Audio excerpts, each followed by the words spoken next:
Okay. Buongiorno e benvenuti a tutti.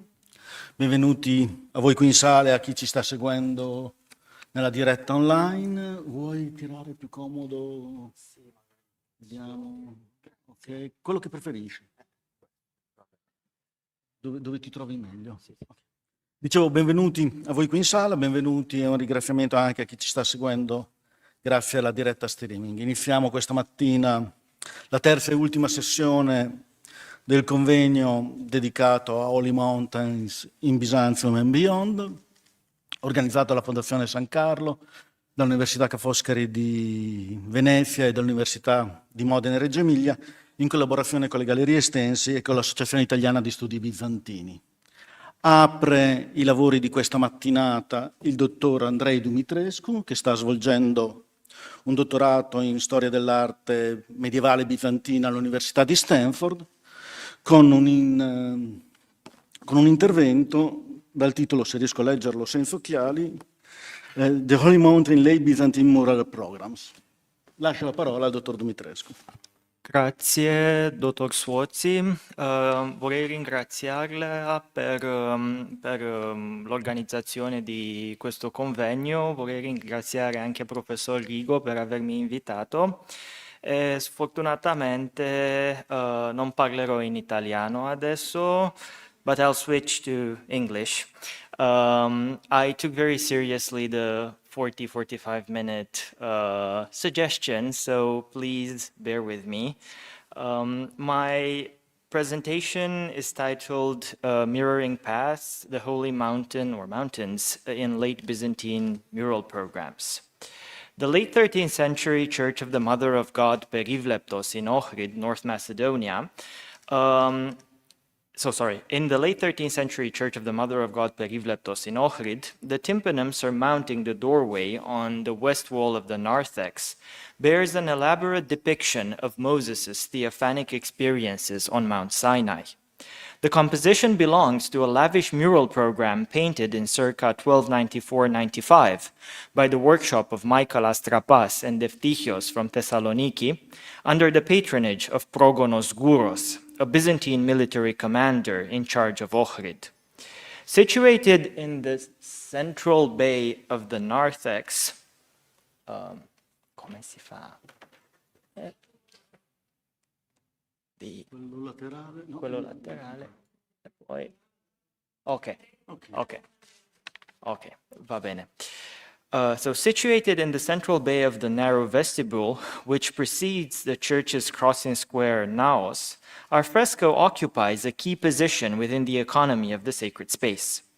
Its iconography distills the biblical episodes of Moses' encounter with the burning bush and the transmission of the law recounted in Exodus 3 and 24:33, respectively. The Old Testament story is visualized as a continuous narrative, winding clockwise, so like this, around an arched window, whose sill marks the ground level as a horizontal axis. This imaginary line divides the composition's terrain into two superimposed compartments, serving as topographic containers for the juxtaposed scenes. In the lower part of the tympanum, at the foot of Mount Sinai, Moses appears before the shrub that burns with flaming fire without being consumed. Clad in a purple-gray himation, the prophet is shown twice. First, in the far right corner, Moses' standing figure heeds the divine voice calling him from the bush depicted across the Sinai Valley, on the left side of the window. He raises his hands in a gesture of awe while his gaze is directed towards the shrub. In his second narrative iteration, Moses appears heeding God's admonition, quote, "Do not come near here, loose the sandal from your feet, for the place on which you are standing is holy ground," end of quote, Exodus 3:5. The once towering prophet is now crouching in fear beneath the window's frame. With a careful movement, he unties his leather footwear. His eyes are fully absorbed by his action, as if avoiding the astounding sight that unfolds before him. The wondrous bush rises on the other side of the window. Its dense foliage, set ablaze with rippling tongues of fire, bends forward, imitating the lunette's curved border, as if it leaned towards Moses to reveal its mystery. In line with the Exodus narrative, an angel of the Lord emerges from the incandescent branches, stretching his hand towards the prophet in the customary gesture of speech. However, in contrast to the scriptural account, the Ohrid fresco portrays the heavenly messenger only as a mediator of a higher vision, announcing not only the liberation of the enslaved people of Israel, but also the salvation of the entire human race. The bush's leaves enshrine an image of the Virgin Mary in an iconographic formula with no known precedents in the earlier repertoire of wall paintings from the Byzantine Empire. This anachronic insert into the scene of Moses' theophany lends pictorial substance to an older exegetic tradition, identifying the Sinai shrub with a foreshadowing of Mary's immaculate body that contained the spiritual fire of the Logos, the divine word of God, without being harmed by its power. This mystical notion of containment receives special emphasis in the Perivleptos mural. Wearing the golden vestment of celestial majesty, a diminished figure of the infant Christ nestles within his mother's dark purple maphorion. Like a ray of light shining through the tree's leafage, the divine human child extends his radiant arm from her bosom, blessing Moses. As the narrative circles back to the right side of the window, the outreaching gesture within the burning bush finds a visual parallel in the synthetic depiction of God's manifestation on the mountain's summit. In the upper register of the tympanum, the Lord's mighty hand stretches down from an arc of heaven, offering the stone tablets of the law to Moses. The prophet appears in a third narrative instantiation, standing on the craggy peak of Sinai, with his hands ritually covered by the himation. While the tablets bear no Marian figure, their typological association with the Virgin is indicated by the imaginary diagonal uniting them with her apparition in the shrub. Moreover, their materiality, which indexes the emblematic red granite of Mount Sinai, actualizes the typological metaphor of Mary's flesh inscribed with the divine Logos by the Holy Spirit, the Father's finger.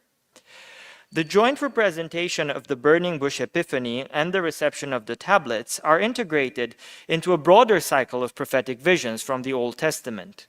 Building on patristic exegesis, these compositions depict prophetic visions as tipi or proleptic imprints of Mary's role as the vessel of Christ's divinity and the instrument of his incarnation.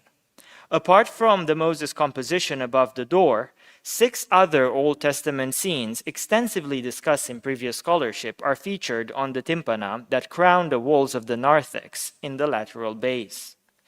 Despite its spatial prominence and iconographic complexity, little attention has been paid to the portrayal of Moses' 2 theophanies at Sinai. My talk seeks to fill this lacuna by foregrounding the image's pivotal role in the mural program of the Perivleptos Church and within the broader visual culture of late Byzantium and the Eastern Mediterranean. The scene's symbolic centrality is hinted at by its placement within the central bay of the narthex in an area reserved for dedicatory inscriptions. On the door's lintel, beneath the Moses composition, the masters Michael and Eftichios set an elaborate Greek text commemorating the church's foundation by Progonos Gouros, a high-ranking figure within the empire's provincial administration under Andronikos II Paleologos. The painted inscription runs as follows in my translation. This divine and all-revered temple of our most pure Paniperagnu, an extremely rare form, Queen, Bearer of God, the admirable Perivleptu, was raised with the effort and expense of Lord Progonos Gouros, the great Eterarchis, and his spouse, Lady Evdokia, an expense of the son-in-law of our mightiest and holy sole-ruling emperor, During the reign of the most pious emperor, the sole ruler of the Romans, Andronicus II Paleologos, and the Virini, the most pious Augusta, during the tenure of Macarius, the most holy archbishop of Justiniana I, i.e. Ohrid, and of all Bulgaria, in the year of the world 6083, i.e. AD 1294-95, 8th indiction. It is plain that through the juxtaposition with this votive epigraph, the program's designers, perhaps on the advice of the church's aristocratic patrons and serving clergy, tried to incorporate the representation of Moses' theophanies on Mount Sinai into a symbolic rhetoric of the Foundation Act. What has to be clarified, though, are the reasons that motivated this iconographic choice. Why would a late 13th century program in the Byzantine Balkans interweave the story of the prophet's encounters with God on the Holy Mountain into the symbolic narrative of the Church's foundation? And more importantly, to what effects? The answers I shall advance in this paper lie in the broader use of the Sinai narrative in shaping a Christian notion of sacred space as a ritually demarcated precinct where God makes himself present in the material realm. In Exodus 3:5, the Lord's thundering voice declares the mountainous site of the Sinai shrub as a holy place, separated from profane existence by a set of ritual restrictions. In order to step on it, Moses must untie the sandals from his feet to prevent animal leather, a ritually impure matter, from defiling it. The prophet's action is conspicuously displayed in the Ohrid fresco. His crooked figure surmounts both the votive inscription, which embodies the church's foundational act, and the physical threshold that marks an ontological rupture between the consecrated ground and the outside world. The ceremonial removal of the prophet's footwear sets the symbolic boundaries of the site where the Lord reveals himself on earth. In the Ohrid mural, this locus of epiphany bodies forth in the typological depiction of the Mother of God within the burning bush. It is her figure that envelops the radiant image of Christ, presenting it both to Moses' prophetic gaze and to the viewers standing before the tympanum. Within the foundation rhetoric prompted by the conspicuous pairing of the Sinai scenes with the dedicatory inscription, the visualization of Mary as a human container of Christ's divinity provides an iconic paradigm for the Church's status as a receptacle of God's salvific presence. In this logic, the holy mountain, the burning bush, and the church itself are concomitantly portrayed as providential sites that actualize the mystery of the Savior's coming in flesh. My paper unpacks the typological use of Mount Sinai and the burning bush as a means to transform the Virgin's figure into a corporeal model of containing divine presence. This visual metaphor, I contend, is paradigmatic to the symbolic articulation of sacred space in late Byzantium, as evidenced by the mural at the Perivleptos church in Ohrid. The religious foundation of Progonos Gouros constitutes the earliest known Byzantine occurrence of Mary's depiction within the Sinai theophany. At this point, a terminological clarification is required. I am using a narrow definition of Byzantine to designate visual artifacts engendered by workshop traditions and spiritual trends from Constantinople, Thessaloniki, and other Greek-speaking centers within the territories of the Eastern Roman polity. In order to account for this image's contextual function, it is necessary to uncover the circumstances of its formation and adoption into the Paleologan repertoire. The history of this pictorial theme, which so far has not been written in a systematic manner, leads us beyond the empire's borders. As I shall demonstrate momentarily, its development points to a series of largely unexplored connections between late Byzantium and the easternmost regions of the Mediterranean basin. In what follows, I shall pick the trail of the Marian iconography of the burning bush along the Levantine coast, aiming to reach a more detailed understanding of its assimilation and reinterpretation within the Byzantine context. My investigation will first address the emergence of this image within the milieu of the ancient monastery at Mount Sinai in northern Egypt.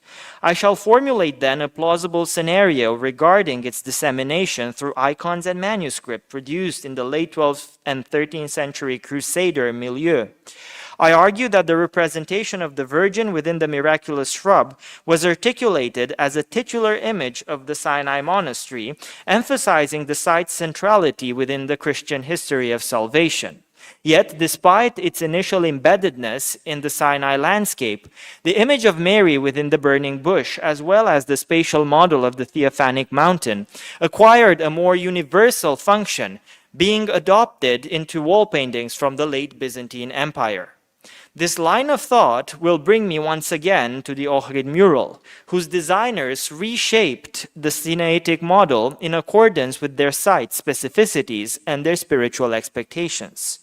As such, the Perivleptos program turns the mountain of theophany into a conceptual pattern underlying the selection and spatial arrangement of Old and New Testament scenes, within a spatial rendition of the unfolding of God's salvific plan throughout history. In other words, from a model of circumscribing divine presence in space, the Sinaitic notion of the Holy Mountain becomes a device of conceptualizing the Lord's manifestation in time.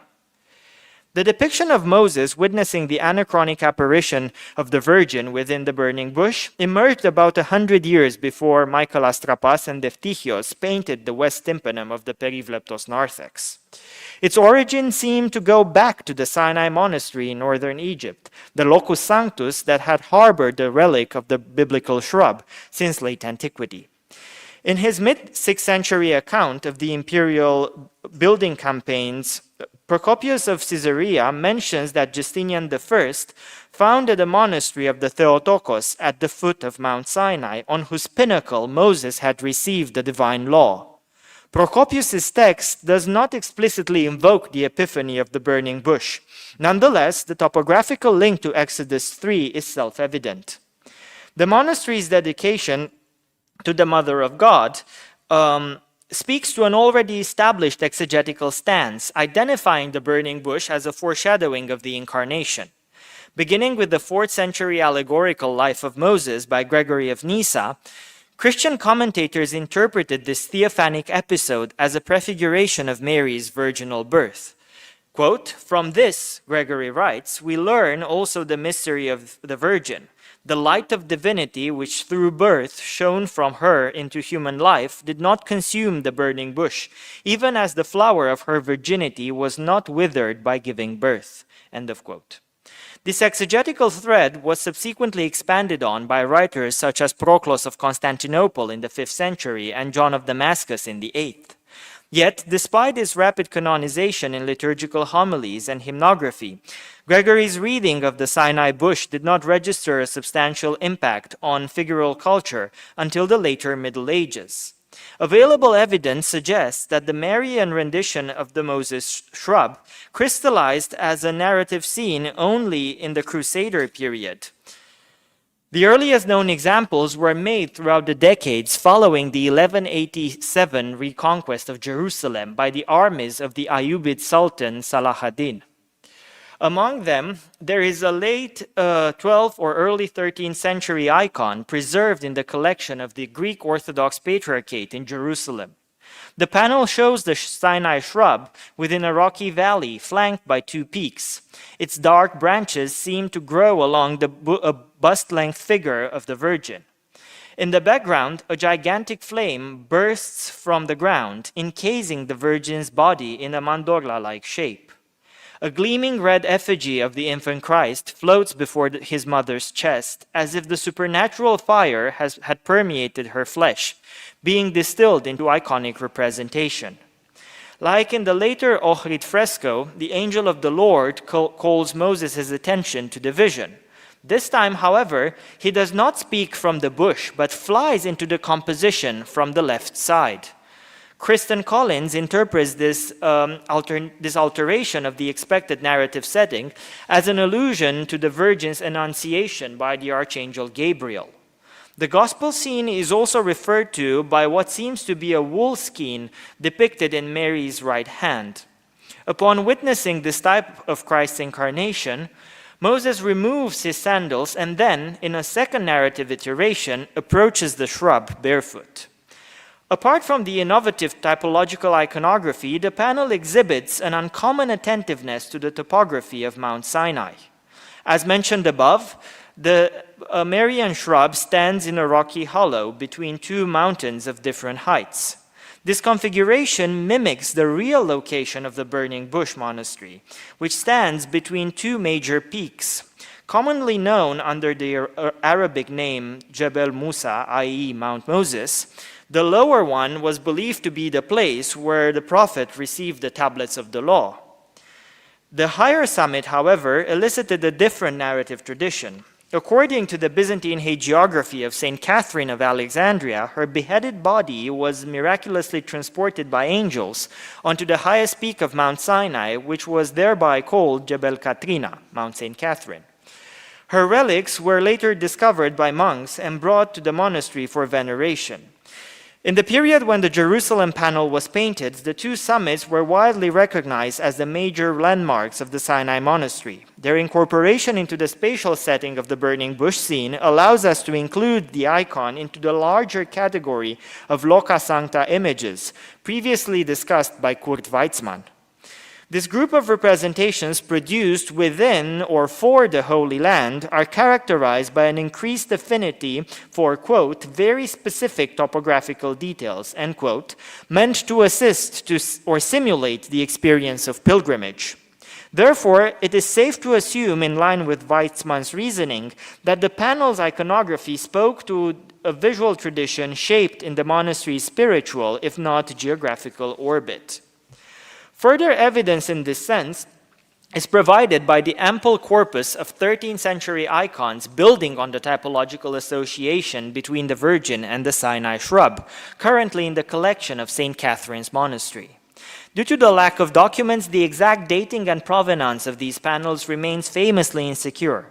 However, whether they were made at Sinai, brought by pilgrims, or sent as donations from abroad is a secondary matter to my argument. What is important to acknowledge is that their impressively coherent iconography reflects a broader perception of the spiritual significance of the biblical site, which must have emerged from its spiritual environment. These icons take the innovative burning bush iconography a step further. Instead of depicting a narrative scene like the Jerusalem example, they provide an iconic synthesis of the Old Testament story. The early 13th century panel on your left shows the Theotokos holding the infant Christ alongside the martyr Catherine. The incandescent branches of the bush creep like ivy upon the Virgin's body, while the reduplicated form of Moses appears at her feet in the customary iconographic schema associated with Exodus 3.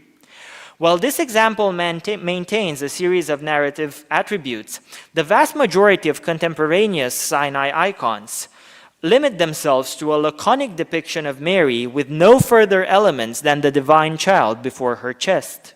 Nonetheless, as we can see on another early 13th century panel depicting the Virgin among saintly hermits, this otherwise generic representation is pinned to the spiritual landscape of Mount Sinai through the highly idiosyncratic titulus, mitir Theou tis vatu, the Mother of God of the bush.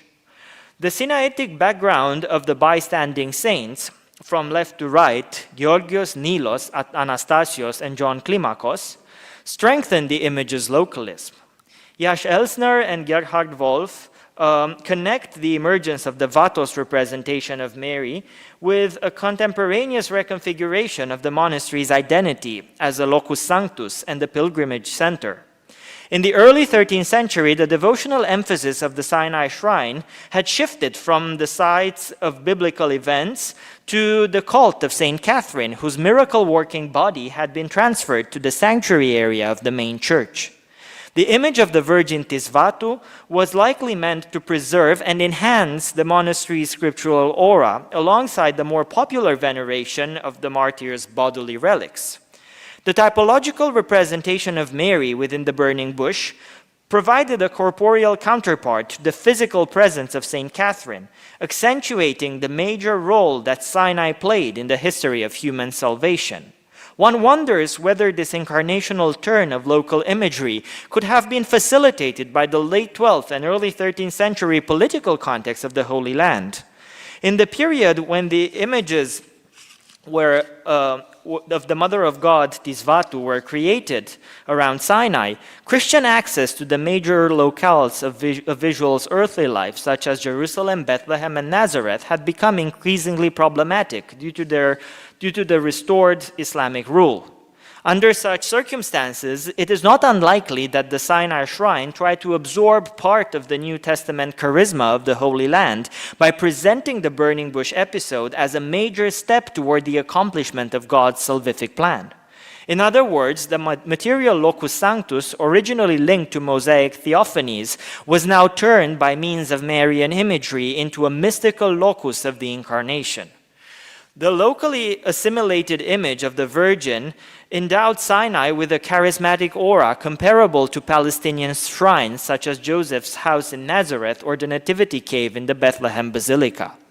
This typological refashioning had a significant echo across the Levant, as the image of the Virgin within the burning bush was disseminated throughout the monastery's outposts or metochia within the Crusader states.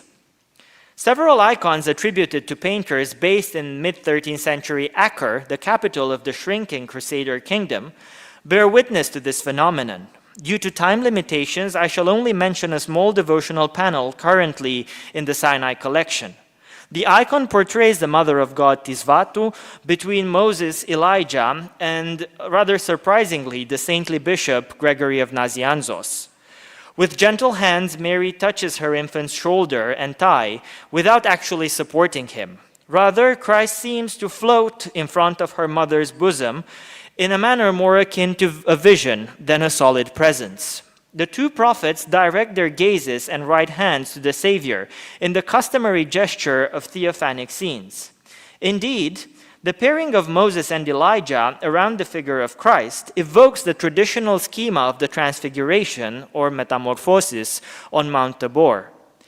This image had a particular significance for the Sinai monastery, as it constituted the iconographic core of the mid-6th century Mosaic program commissioned by Emperor Justinian. By depicting the infant Christ between the two prophets, our Crusader icon yields further symbolic depth to the Marian image of the burning bush. Within this intervisual configuration, the representation of the Virgin acts not only as a retrospective reference to the Sinai shrub, but also as a corporeal actualization of the holy mountain, be it Sinai or Tabor, as a locus of divine manifestation. This metaphorical extrapolation is also marked by the inscription on Moses' open scroll, which quotes God's calling onto the mountaintop in Exodus 24:12. Quote, "The Lord said to Moses, 'Ascend toward me on the mountain.'" End of quote.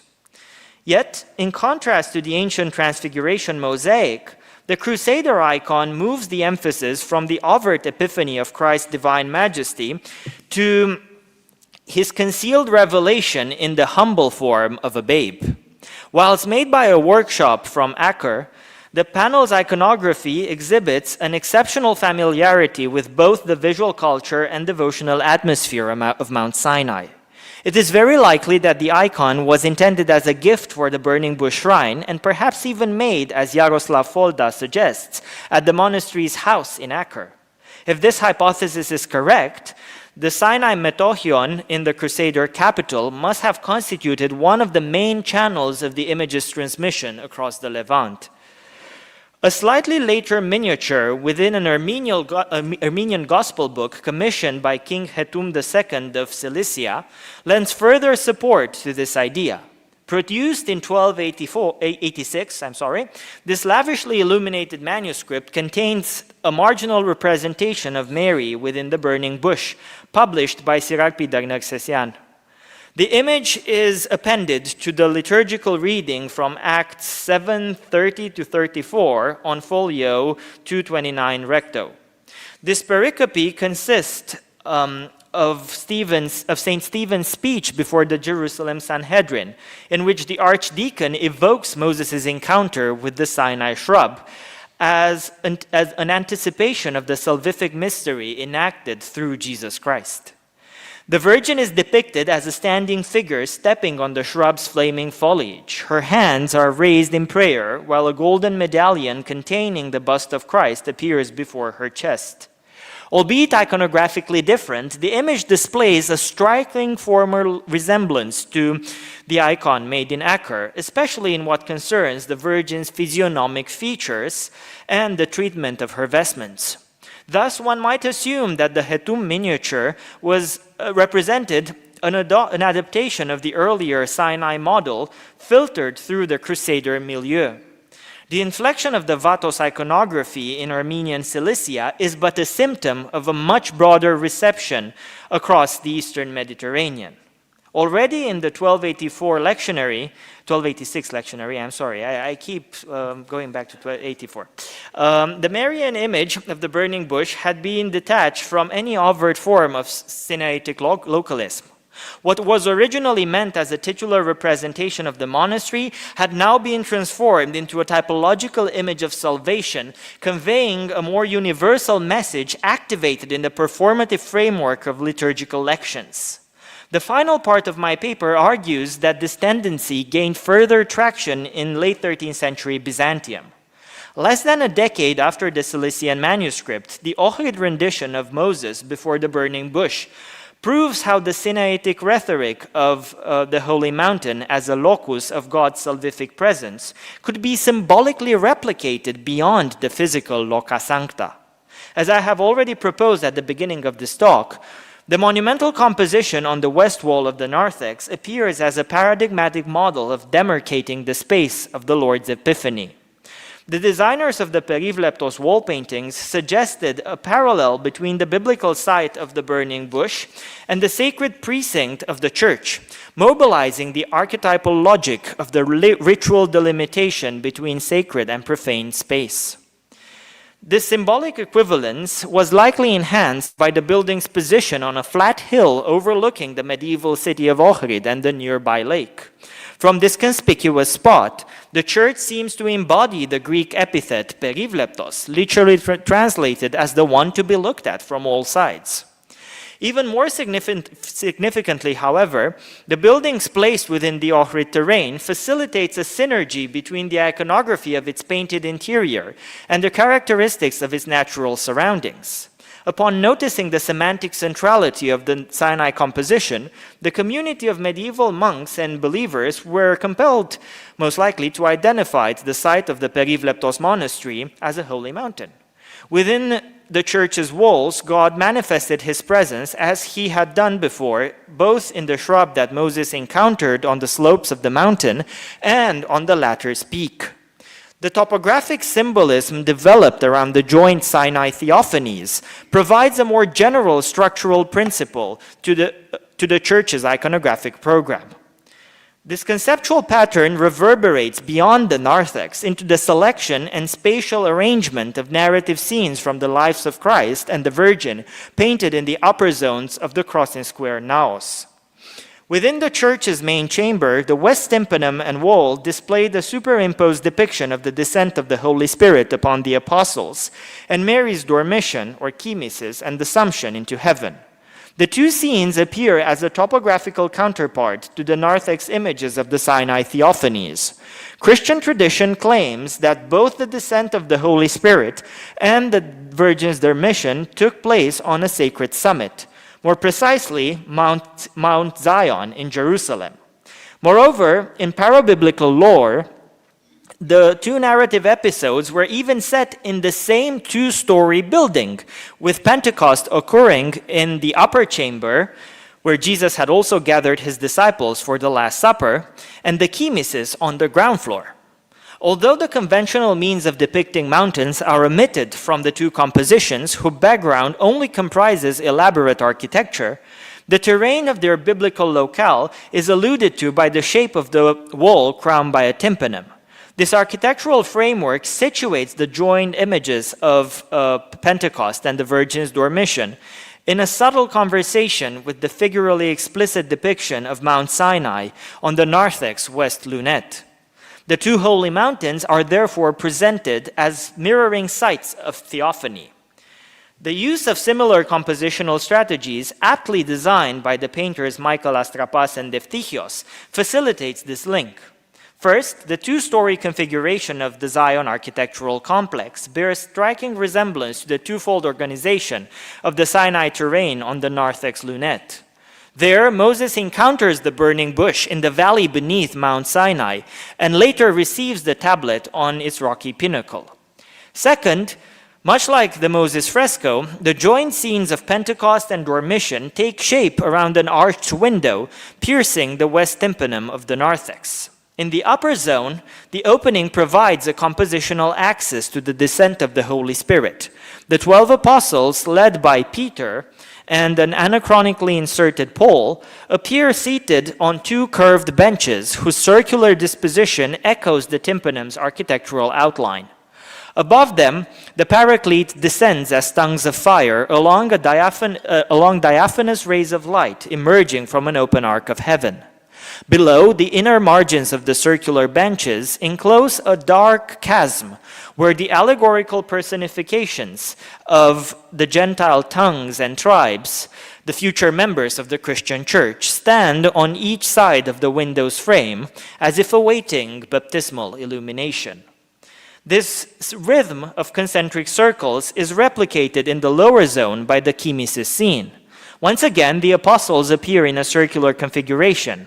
This time, drop-shaped clouds carry them to Mount Zion, where the Virgin is about to depart from earthly life. The hovering disciples hedge the architectural setting of the Dormition scene, which unfolds against another celestial arc. Imagined as a giant sphere of light descending from above, this segment of heaven functions as a diaphragm between the visible and invisible realms, framing the open gates of heaven. Echoing the outpouring of the Holy Spirit at Pentecost, a dense crowd of angels issues therefrom, escorting Christ into Mary's house. The Savior appears in his celestial majesty within a radiant globe of light. He bends over his mother's body, collecting her soul under the sorrowful yet amazed gazes of the apostles, hierarchs, and pious women. Christ's portrayal in golden vestments rhymes with the depiction of his pre-incarnational majesty within the burning bush. However, the characters' roles are inversed. While in the Moses scene, the Virgin's purple maphorion enwraps the gold-clad infant, in the Dormition, Christ's resplendent vestment enfolds the winged babe, symbolizing his mother's unstained soul. This relationship of reciprocal embracing generates another iconographic analogy between the theophanic events on Sinai and Zion. Constructed through an elaborate system of architectural and pictorial linkages, the spatial correlation between the two sacred summits would have been conceptually strengthened by the viewer's familiarity with the exegetic traditions encapsulated by liturgical poetry and hagiography. The typological parallel between Sinai and Zion constitutes a major theme in the representation of the enactment of God's salvific plan. From a historical perspective, Sinai and Zion mark the topographic poles of the scriptural narrative of Israel's liberation from Pharaoh's yoke and conquest of the Promised Land. However, at the spiritual level, the two mountains frame the history of human redemption. It was on Mount Sinai where Moses witnessed the chief foreshadowing of Christ's incarnation within the burning bush, and later on, 50 days after the crossing of the Red Sea, received the tablets of the law. Similarly, 50 days after passing from death to life, Christ poured the grace of the Holy Spirit upon the disciples gathered on Mount Zion. Pentecost hymnography imagines the Spirit's descent as the transmission of the new law that replaced the one delivered on Sinai. This idea is prominently featured in the 8th century iambic canon of Pentecost, composed by John Arclas, a Greek-language Syro-Palestinian poet, traditionally, though fictitiously, identified with John of Damascus. The canon, as you know, is a multi-stanzaic poem chanted during the Byzantine morning service, whose emergence goes back to the 7th and 8th century within the cathedral rite of Jerusalem and the monastic environment of Palestine. The canon is a palimpsest, a composition. Its strophes, or troparia, are written in response to the 9 biblical canticles and used to be intercalated between their verses Sung in Mode 4, the introductory strophe, or irmos, of the fifth ode alludes to the eschatological revelation of the Lord's holy mountain in Isaiah 2, 1-3. The Old Testament prophet emphasizes the universal vocation of the God of Israel, summoning all nations to Zion, his mountainous dwelling place, where the law is proclaimed. John Arclas's canon responds to the scriptural passage through an address to the church, whose children are called to the illumination of baptism in accordance with the new law established by the Holy Spirit on Mount Zion. I quote my translation: "As a baptismal font, as purification of faults, receive the Spirit's fire-breathing dew, O light-formed children of the church. For now the law has issued forth from Zion, the grace of the Spirit shaped as tongues of fire." End quote. Both Isaiah's and his poetic elaboration in John Arclas's Pentecostal canon present Mount Zion as an eschatological counterpart to Sinai. The Holy Mountain thus becomes less of a physical place and turns into a conceptual framework for a specific understanding of salvation. On Mount Zion, God manifests his law-giving authority, sealing a renewed covenant. Unlike the Sinai episode, where the covenant is only addressed to the sons of Israel, here the alliance comprises humanity in its entirety.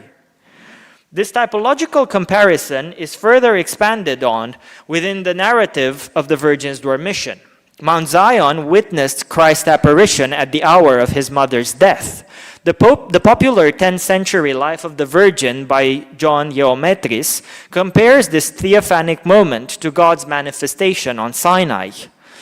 Geometris uses the narrative of Exodus 19 as a typological framework for the imaginative description of Christ's advent at the end of his mother's terrestrial life.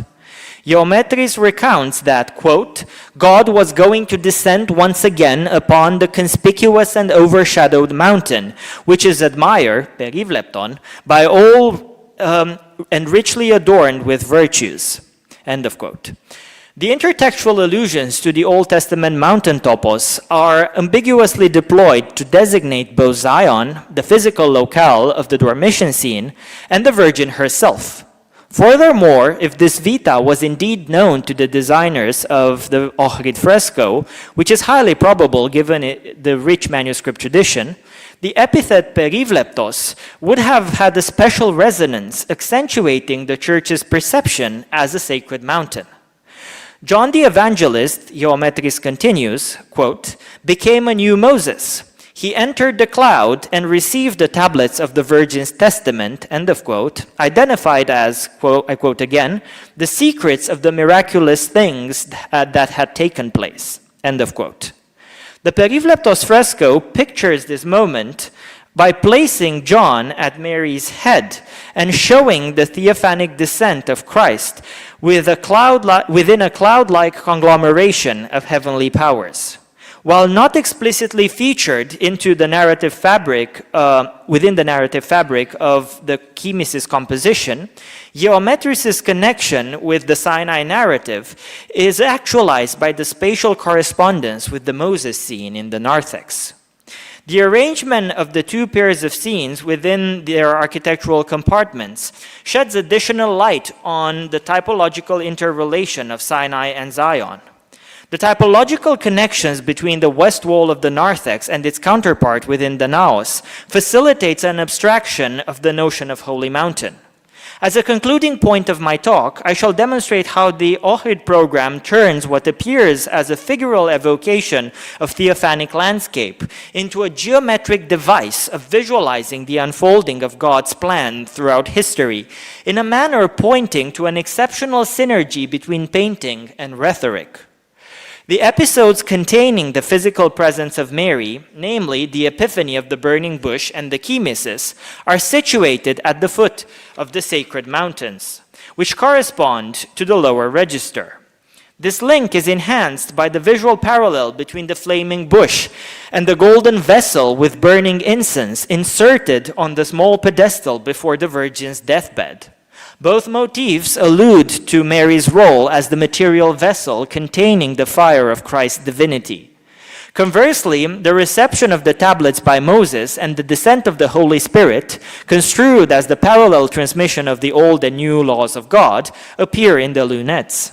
This spatial configuration prompts a paired reading of the four images, allowing the separating wall between the narthex and the naos to be perceived as exegetically translucent. However, a correlative interpretation of these scenes seemed to hinder the chronological reading of the narrative program. The typological matches between the burning bush and the Dormition, the reception of the law and Pentecost, might seem to impose a bottom-up reading of both walls. In this scenario, the beholders would be forced to place the chemises before Pentecost, thus altering the sequence of the salvific history and the liturgical cycle of great feasts. Nevertheless, a closer analysis of the visual logic elaborated by the painters Michael and Eftichios reveals a more complex system, drawing on the plausible familiarity with rhetorical devices.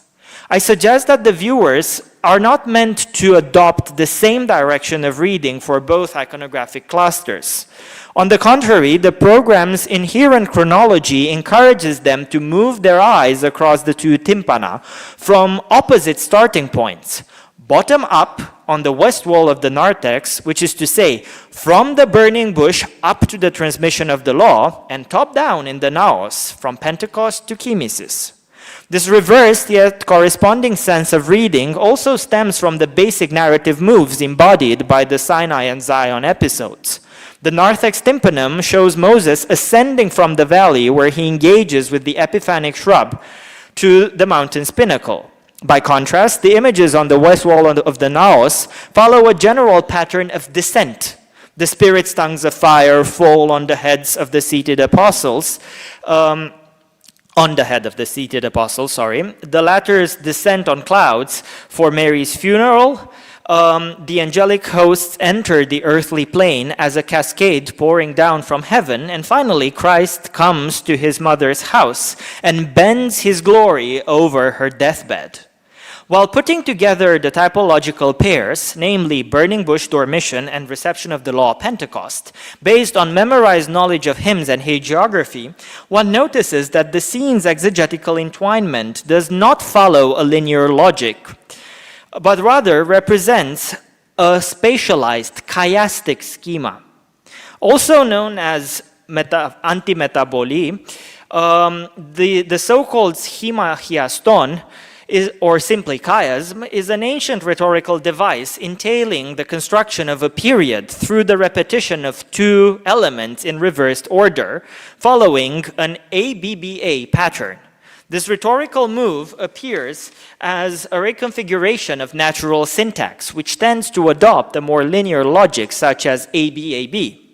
Interpreted in the above-mentioned order, the four-scene sequence on the west wall of the Ohrid narthex and naos conforms through its reversed reading sense to the standard structure of chiasm, that is to say, ABBA, or in our case, down, top, top, down. This poetic use of architectural composition offers more than a display of artistic virtuosity and erudition. At a conceptual level, a chiasm replicates the Greek letter he, constituting an implicit invocation of Christ's sacred name. Bisera Pencheva has comprehensively analyzed the use of this schema in Byzantine visual culture. Her studies on the abstract patterning underlying liturgical space, chant, and images constitute the main reference point of my interpretation of the geometric structure underlying the Perivleptos frescoes. The use of chiastic signs, Pencheva argues, typifies the Spirit's descent into the material locus generated by the magical intersection of the two oblique axes. This symbol, which is extensively featured in the late antique decoration of the great church of Hagia Sophia in Constantinople, actualizes the mystery of the Incarnation. Therefore, the use of chiasm as a geometric substructure of the Ohrid program speaks not only to its designers' familiarity with rhetoric, but also to their broader concern with converting matter into a container of the uncontainable divine power. This idea is iconically expressed through the typological rendition of the burning bush, through the biblical locus of the holy mountain, and ultimately through the sanctified body of the Theotokos, all of which are linked together through the spatial mechanism of chiastic mirroring. Thank you for your attention.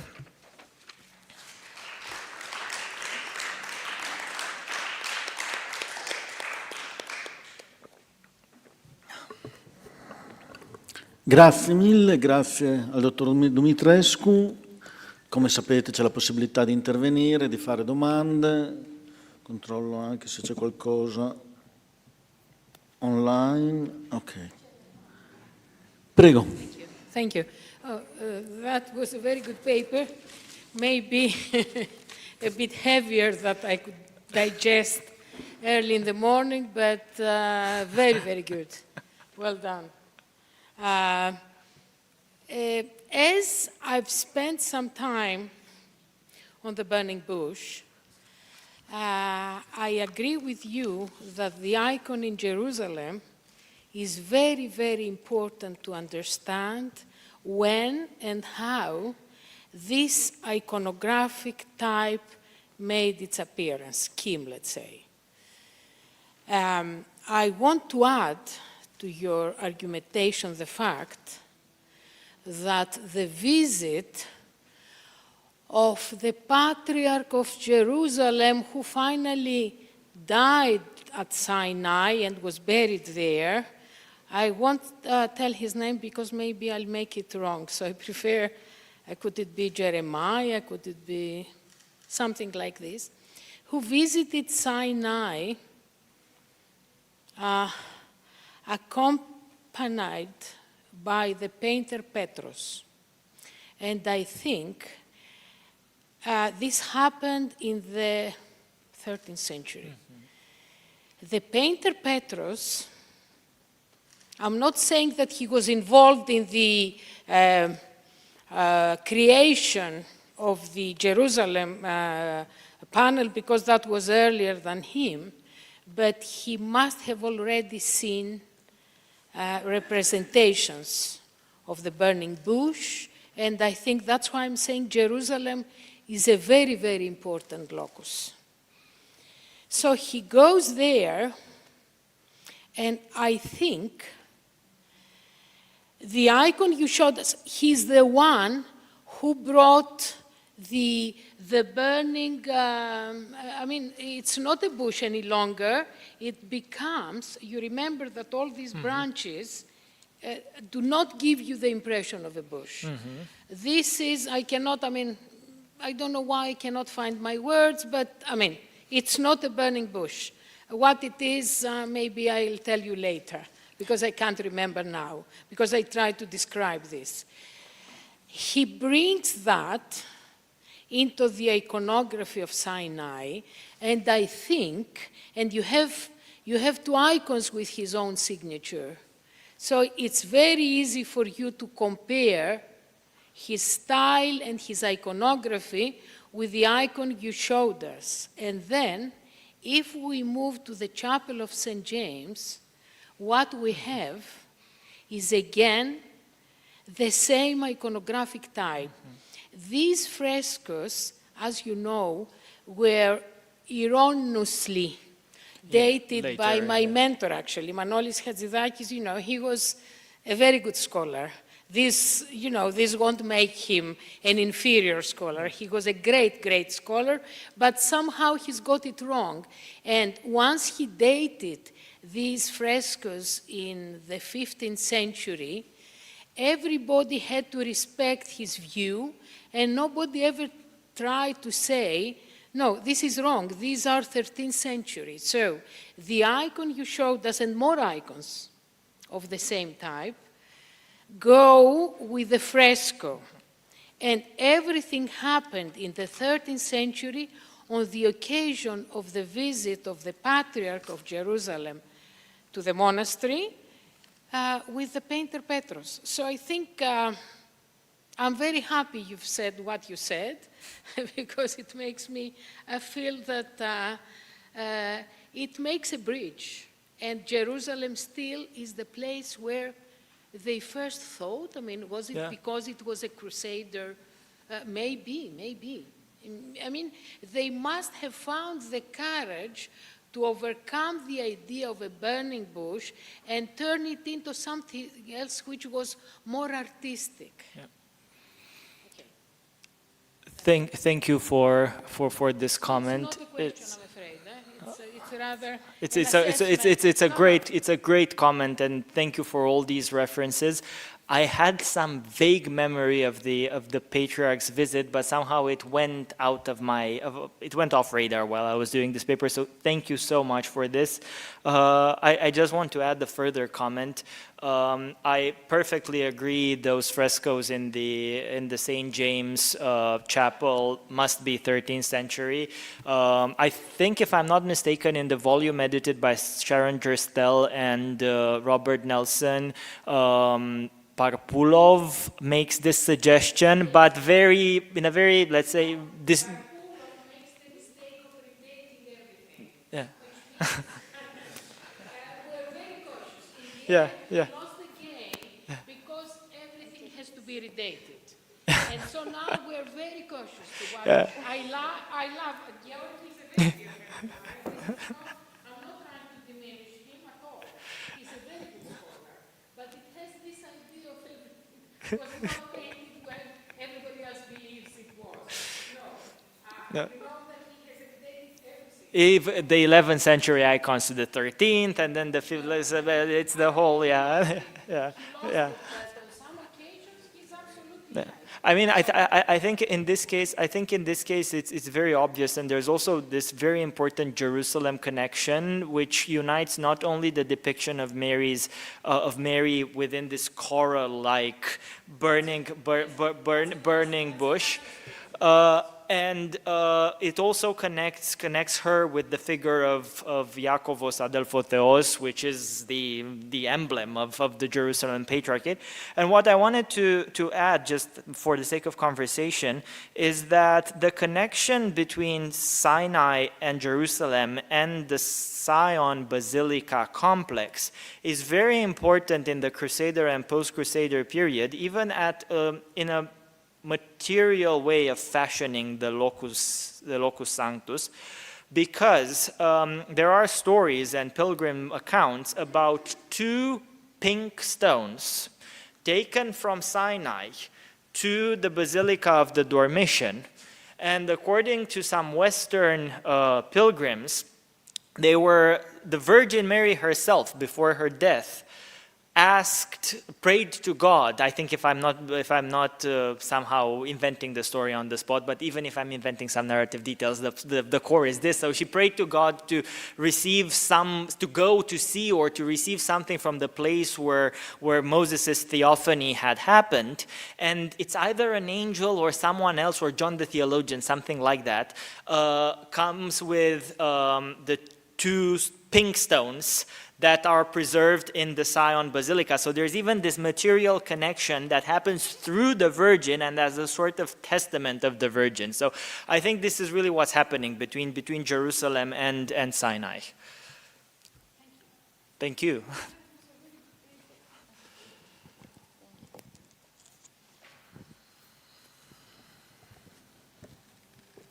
Vediamo se ci sono altre domande. Mi pare di no, quindi. Yeah.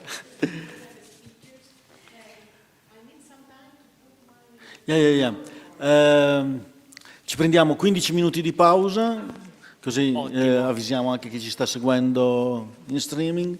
15 minutes for a coffee break, and then the last lecture.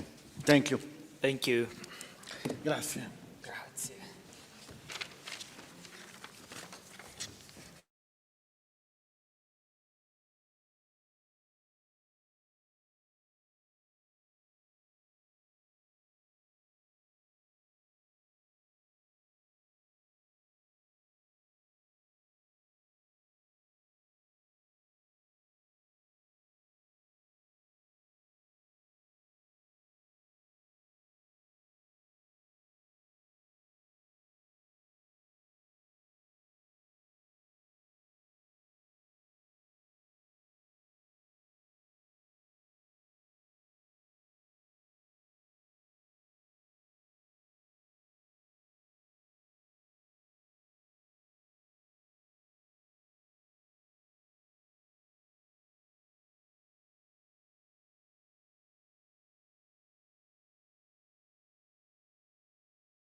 words for the people who organize this event and for the town which is hosting this event.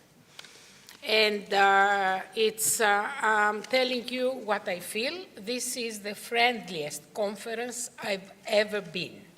I never felt that I could make so many friends with whom from now on we're going to exchange messages, even a good morning or a good night as we did last night. That's something that we have completely lost. And that's why, to be honest, don't take it as a personal, I avoid international congresses. They are not for me any longer. I'm very happy in this beautiful town with people like Stefano, who is our guardian angel. A colleague from Greece is calling. She does not remember that I'm in Modena. And also, I want to say that somebody, obviously Antonio Rigo, has done a very serious job trying to bring here new talents. That's what we need. Not only because it's wonderful to look at young faces. You have to know that both Antonio and myself were very good looking many years ago. We do not really mind. Do you mind, Antonio, if you look older? No. I mean, we're not that ugly, but we've been much better than what you see now. I was at least 20 kilos less, maybe 25, maybe 30, and I was good looking, and I was very happy about it. Because I had many people around me to say, you gave a very good paper, it goes with that. So in this conference, I met so many good-looking people, so I don't know if Antonio was looking at their pictures first, saying, we need to have him, or we need to, but all of you are so good-looking that I can't believe it, that I'm making friends who are so young, so good-looking, and at the same time, so serious scholars. It took me ages to present myself as a kind of a serious scholar. Everybody thought, I was just a kind of rubbish. And then I said, no, I'm not quite like this. I can do some things. So I'm very happy to be here. I'm very happy to have known this wonderful man who has become our guardian angel. All these days, whenever we needed something, he was there, replying within seconds, not minutes, within seconds, to give us his advice and help. And this is unique. So let's focus on small conferences with a friendly atmosphere. And avoid the rest if you can. If you're just building a career, you have to go to the big things. But as our career is coming to an end, our professional life, my professional life has come to an end. I have retired some years ago. Now it's for my own pleasure and for the things I never had the time to do. And maybe now I will. If I will, and if I don't, it's not the end of the world. Others will do what I have not done. So that's it from me. Once again, thank you. I could, I'm very, I can easily cry. Usually there are occasions that people are bringing their handkerchiefs. No, today I do not need it. I'm as happy as it gets. And I'm here to tell you about the Sinai landscape in Cretan icon painting between the 15th and the 16th centuries. And if I remember well, the first one is already there. I'm going to repeat things you've heard already, but I was too lazy to cut them in the morning, so you have it. Sinai, associated as it is with well-known events narrated in the Old Testament, in the book of Exodus, became the ultimate holy place, a locus sanctus. It was at the foot of Mount Sinai that Moses saw the burning bush and heard the voice of God, asking him to remove his sandals while he was tending the flock of Jethro, his father-in-law. It was also at Sinai that God appeared to Moses and delivered the tablets of the law to him. A fortified monastery dedicated to the Virgin, you see it on the screen, you've seen it already many times, was built by the Emperor Justinian, as you have already heard, in the mid-6th century at the foot of Mount Sinai. Let's see if I change it. No, and no. Maybe they said from here. Yeah. Yes, I did it wrong, yes. So this monastery, dedicated to the Virgin, was built by the Emperor Justinian, as I said, in the mid-6th century at the foot of Mount Sinai, on the site of the burning bush. The burning bush on this slide, I added it this morning, has the appearance of a hippie bush. You see, and the others have shown me, maybe he's been to Sinai very recently from what he said, and so he took a much more dignified picture of the bush that somebody had, it was Maxime who showed us a very dignified picture of the burning bush, not like a hippie bush, like the one I'm showing you. So now somebody took the courage, because it's not easy. Don't forget it's the burning bush that you are cutting. Maybe they sold it. What have they done with the branches they cut? Do we know? It just came to me as an idea, but you cut it and then you put it in the dustbin. No, you can sell it for millions, for hundreds. If somebody tells you this is a branch for the burning bush, what do you say? I don't care? Even me, I would say, I don't care. I can take a tiny piece if it's not too expensive. That's the question. If it's not too expensive, I can do it myself. Okay, let's stop this. The monastery's main church, the so-called Catholicon, and you see it there. I don't know how I'm going to, you see it. It's the long church. So the monastery's main church, the so-called Catholicon, has preserved many of its mid-6th century features.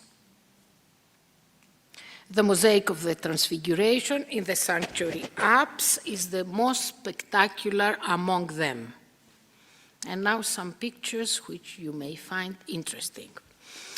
These mosaics were conserved and restored by the Centro di Conservazione Archeologica of Rome, so it was in Italian. That's why I'm saying this. I'm in Italy, and I have to say this. And under the direction of Roberto Nardi and Chiara Zizzola. And this was taken on one of my visits when I was able to go up the scaffoldings and take the pictures of their work. This process lasted for more than 10 years and came to an end in December 2016. This is how the mosaics in the sanctuary apse look like today. On the tympanum, I don't think I can show. Can I? Yes, yes. So on the tympanum, above the sanctuary conch with the mosaic of the Transfiguration, there is, on the left side, I'm not going to show you because then I won't be able to read, a scene with Moses before the burning bush, and on the right, you see it again, a scene with Moses receiving the tablets of the law. These mosaics also date in the mid-6th century.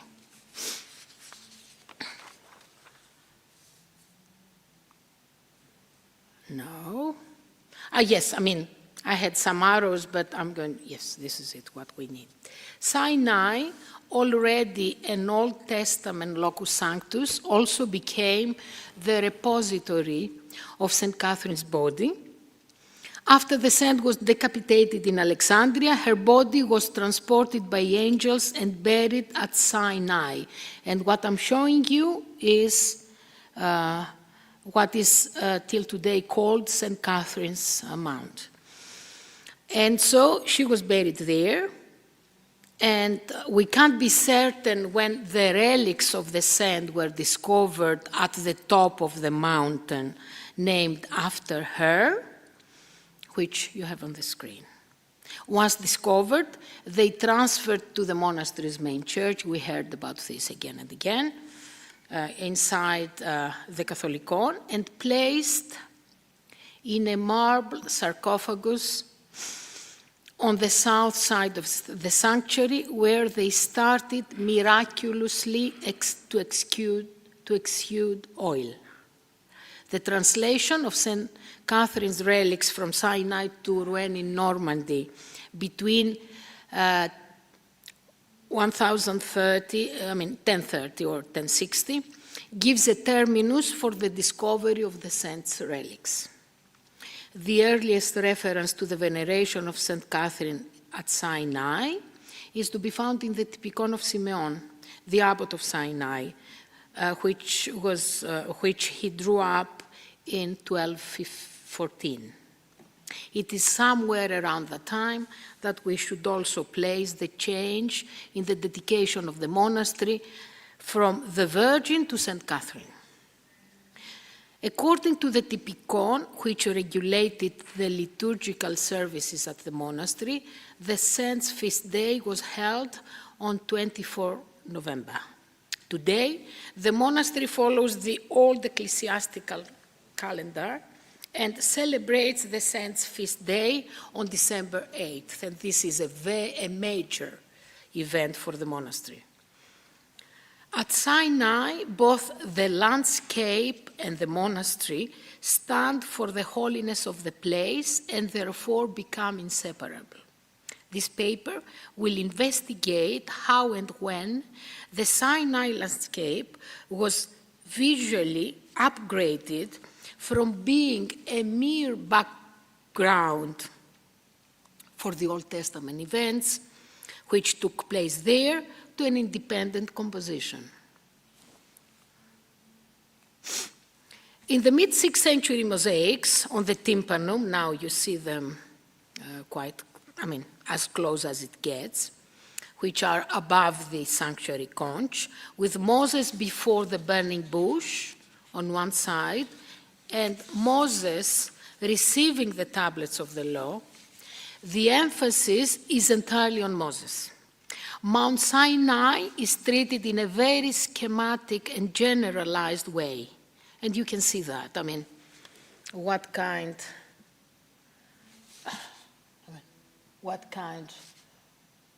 of a mountain is this? What kind of a mountain is that? It's very, very, it's marginal.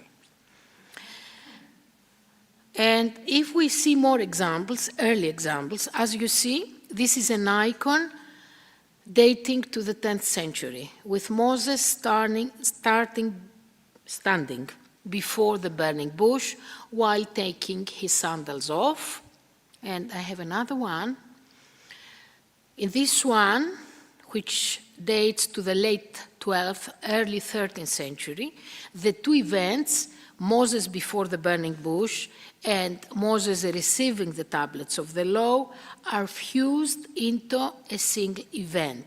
And you see it here because the burning bush is this bush. It's a bush, though.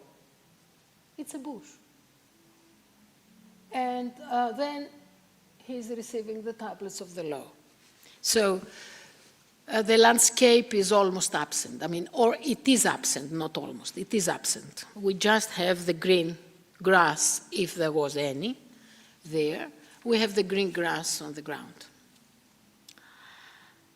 And so, as we've seen, the Sinai landscape becomes minimal.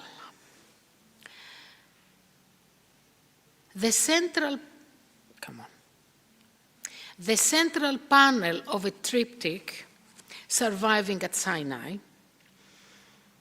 which is divided into two registers, shows on the upper register, and you will see it without me, just turning back. So we have Moses standing before the burning bush on the left side.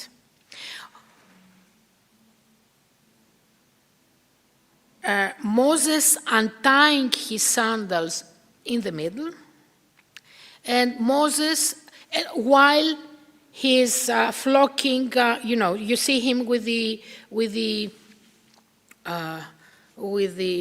flock of his father-in-law there, who are drinking water from a nearby river. And on the right, we have Moses receiving the tablets of the law. On the lower register, there is the burial of St. Catherine. On the left wing of the triptych, just to know what is there, which is also divided into two registers, we have St. John the Baptist and St. James on the right wing, and St. Andrew and St. Anthony, unless I say it, on the left wing is St. John the Baptist and St. Andrew on the other. It's usually the problem is what we see and what it is are the other way around, and I always get confused. That's why I never turn my back, because then I mess it up. So I prefer to be here reading.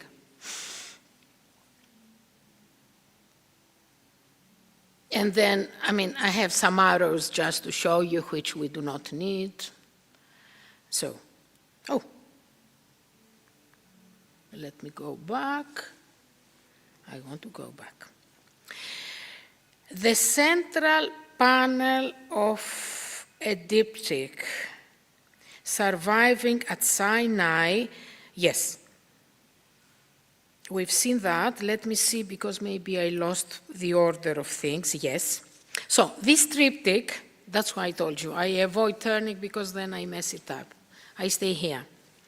This triptych can be attributed on iconographic and stylistic grounds to the Cretan painter Andreas Ritsos, and is therefore dated to the second half of the 15th century. In this triptych, the landscape of Sinai takes the shape of three mountain peaks, which correspond to the actual landscape of the monastery. Mount Horeb, or Mount Moses, stands in the middle. The Mount of St. Catherine is on the right, and the Mount of St. Epistemi, Agia Epistemi, is on the left. My aim today is to investigate the role played by Cretan icon painters in establishing themes of Sinaitic iconography, with a special emphasis on the Sinai landscape. I first want to look at the circumstances that prepared the ground for Cretan icon painters to produce such an impressive number of icons and triptychs for the monastery of Sinai. The monastery of Sinai maintained a strong connection with Crete because it owned a large number of properties on the island: villages, vineyards, mills, and churches. These were of such importance to Sinai that as soon as the Venetians arrived in Crete in the year 1210, the abbot of Sinai, Simeon, appealed to the Doge in Venice to confirm Sinai's ownership of these properties. Just imagine that he traveled all the way from Sinai to Venice immediately. So, in March 1212, the Doge of Venice, Pietro Ziani, issued an order guaranteeing Sinai's rights over their properties in Crete and granting the monastery immunity from various kinds of export duties. So he made it all. He said, I'll go. Can you imagine how dangerous that was? To travel from Sinai to Venice? Very dangerous. Maybe he could have been killed on the way, but he was not. He met with the Doge himself. And within a year, because obviously in 1210 the Venetians arrived in Crete, but arrived, it took them some time to settle down. And so, and for the news to reach Sinai, I mean, they didn't have any mail, they didn't have nothing at all. Only doves they could send with the message. I mean, but as soon as the news reached Sinai, the abbot decided to travel all the way and meet with the Doge, and he did very well because he secured everything. No tax to be paid for export duties because they were producing products in Crete, no taxes on that, and also that everything will remain as before. One of the most prestigious dependencies of Sinai in Crete was its metochion in Candia, the capital city of Venetian Crete, which is modern Heraklion. This included a church dedicated to St. Catherine, built from what we know so far in 1555, which has survived. Today, the Church of St. Catherine in Heraklion houses a very important icon collection, and it's what you see there. The decree of 1212, the one which was between the Doge and the monastery, clearly illustrates, on the one hand, the wish of Venice to retain close and amicable relations with the Sinai monastery, and on the other, how important the dependencies in Crete were to the monastery of Sinai. So obviously, it was not for religious reasons that the Doge said, I want to be a good Christian. No, he said, it's for my own interest. And so, but I'm afraid both parties worked to the same direction, which is for our financial happiness.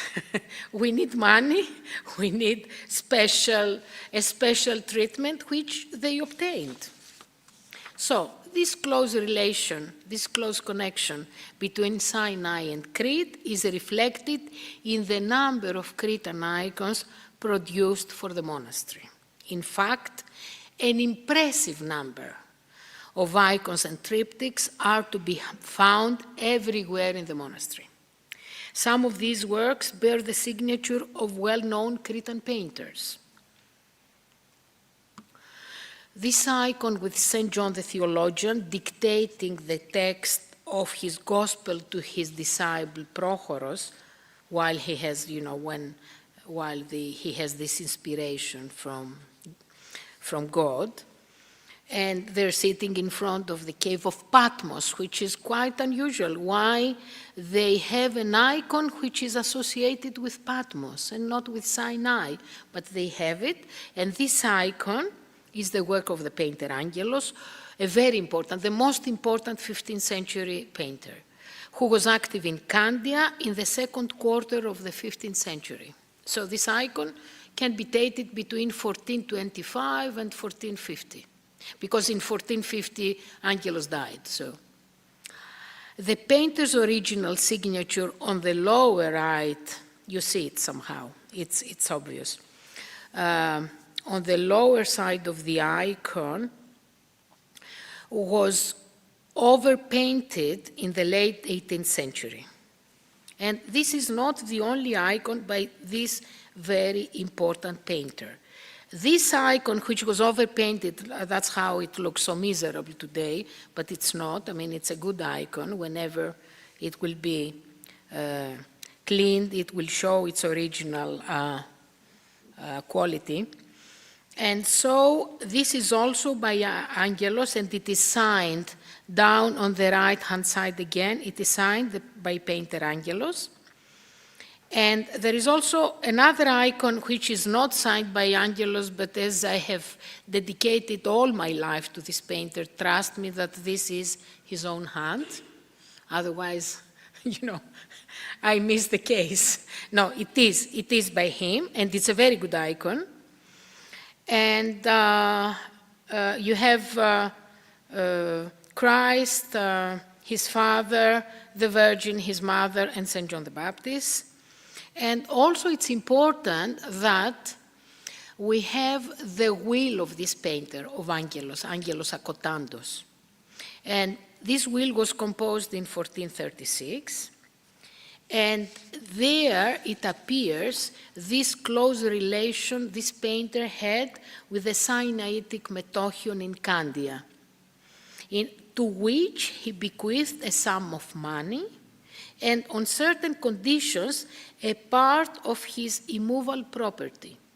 He also bequeathed to the Sinaitic Metochion of Candia a tondo icon around, no, here tondo is usually when I speak to other people who do not speak Italian, I'm talking about a round icon, a tondo icon,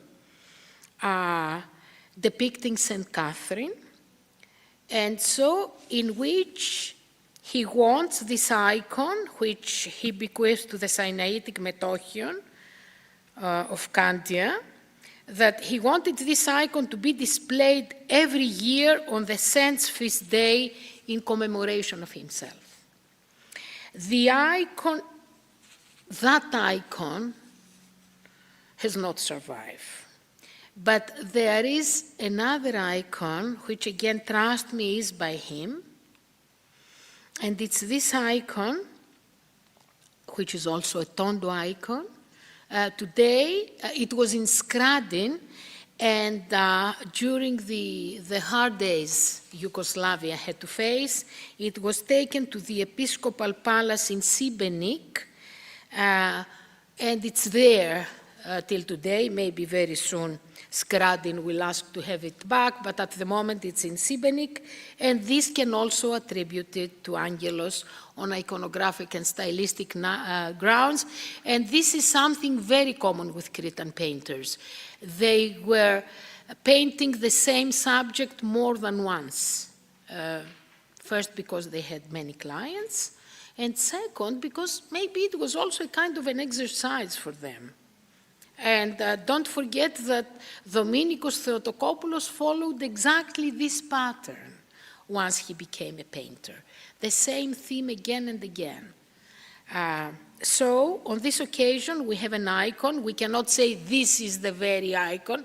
It could be that Angelos bequeathed to the Sinaitic Metochion, but an icon like this, it was bequeathed to the Sinaitic Metochion. So all this clearly shows that he was in very close relation with the Sinaitic Metochion and also with Sinai itself. But that was not easy, but with the Sinaitic Metochion it was easy. But it seems that Angelos was not the only 15th century Cretan painter who had relations with Sinai. In fact, Andreas Ritsos and his son Nikolaos were also associated with the monastery.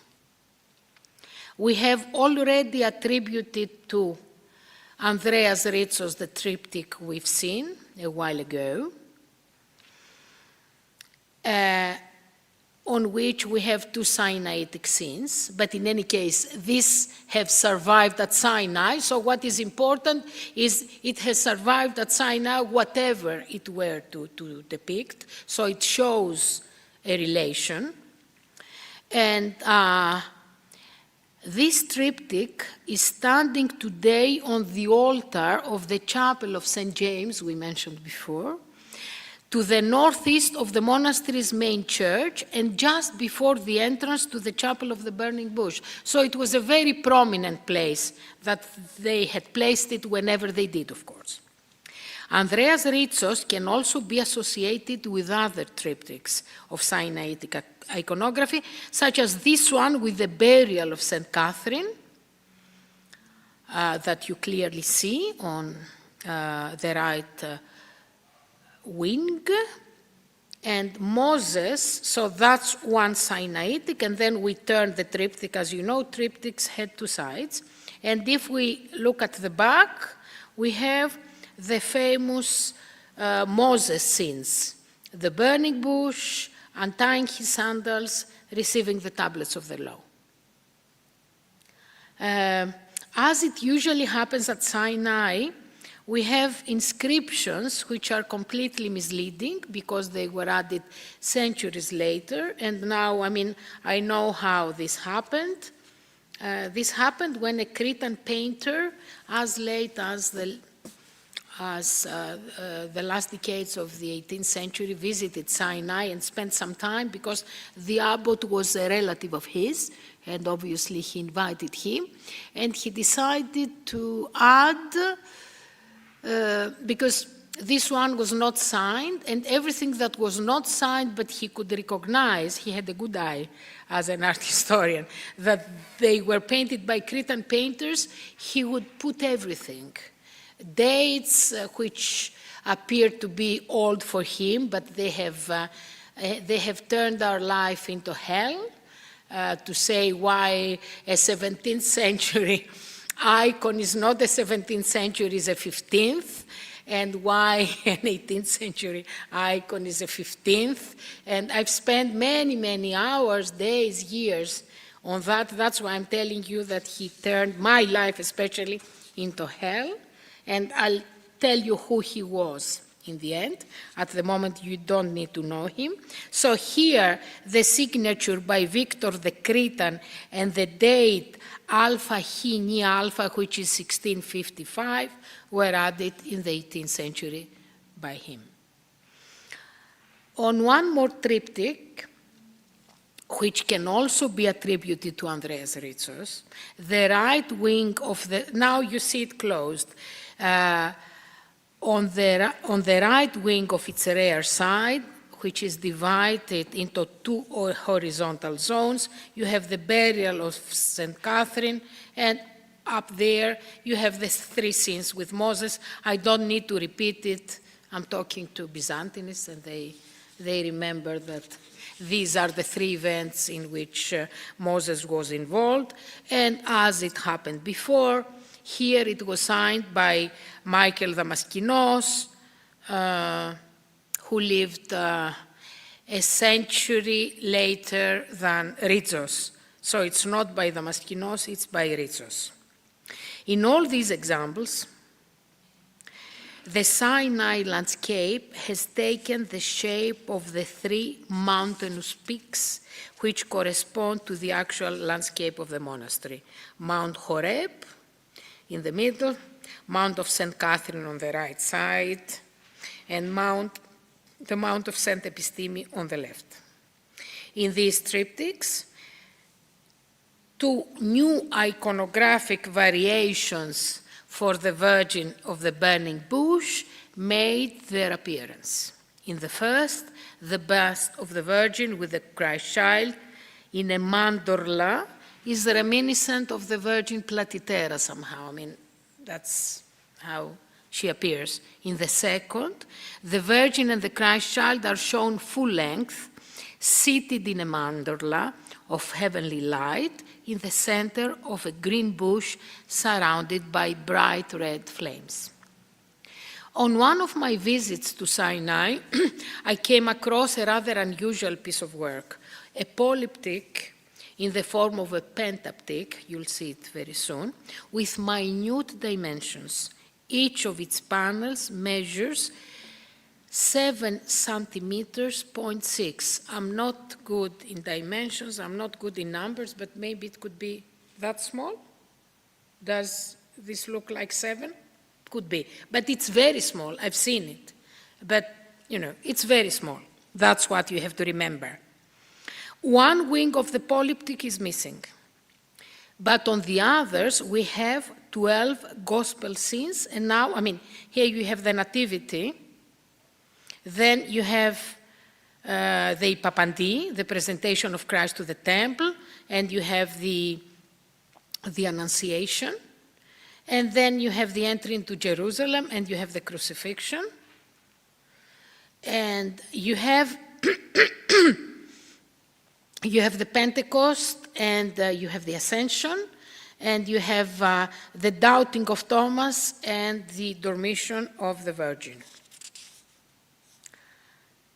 And this is what is of great interest to us, because because the view of Mount Sinai is depicted on one of them, and which is the rear side of the central panel, which is important because the view of Mount Sinai remains visible when the Pentateuch is closed. And this adds further importance to this representation. That's how it looks when you look at it and it's closed. When the owner wanted to have it open, it could open it, but when it has it closed, that's what it shows. In this Pentateuch, the landscape takes the form of a triple-peaked complex placed against a blue background rather than a golden one, which is more typical. It was more typical to have a golden background, but now it has a blue. It is obvious that the landscape dominates the composition, while the sacred events are, by comparison, miniature in scale. You see, you can hardly, let me try this. You can hardly say this is the burial of St. Catherine on top of a mountain. This is Moses receiving the tablets of the law. And then down there, you have the burning bush. He moved it down there on the mountain again, but it's there. And we cannot be certain that the monastery was included. Maybe it was not.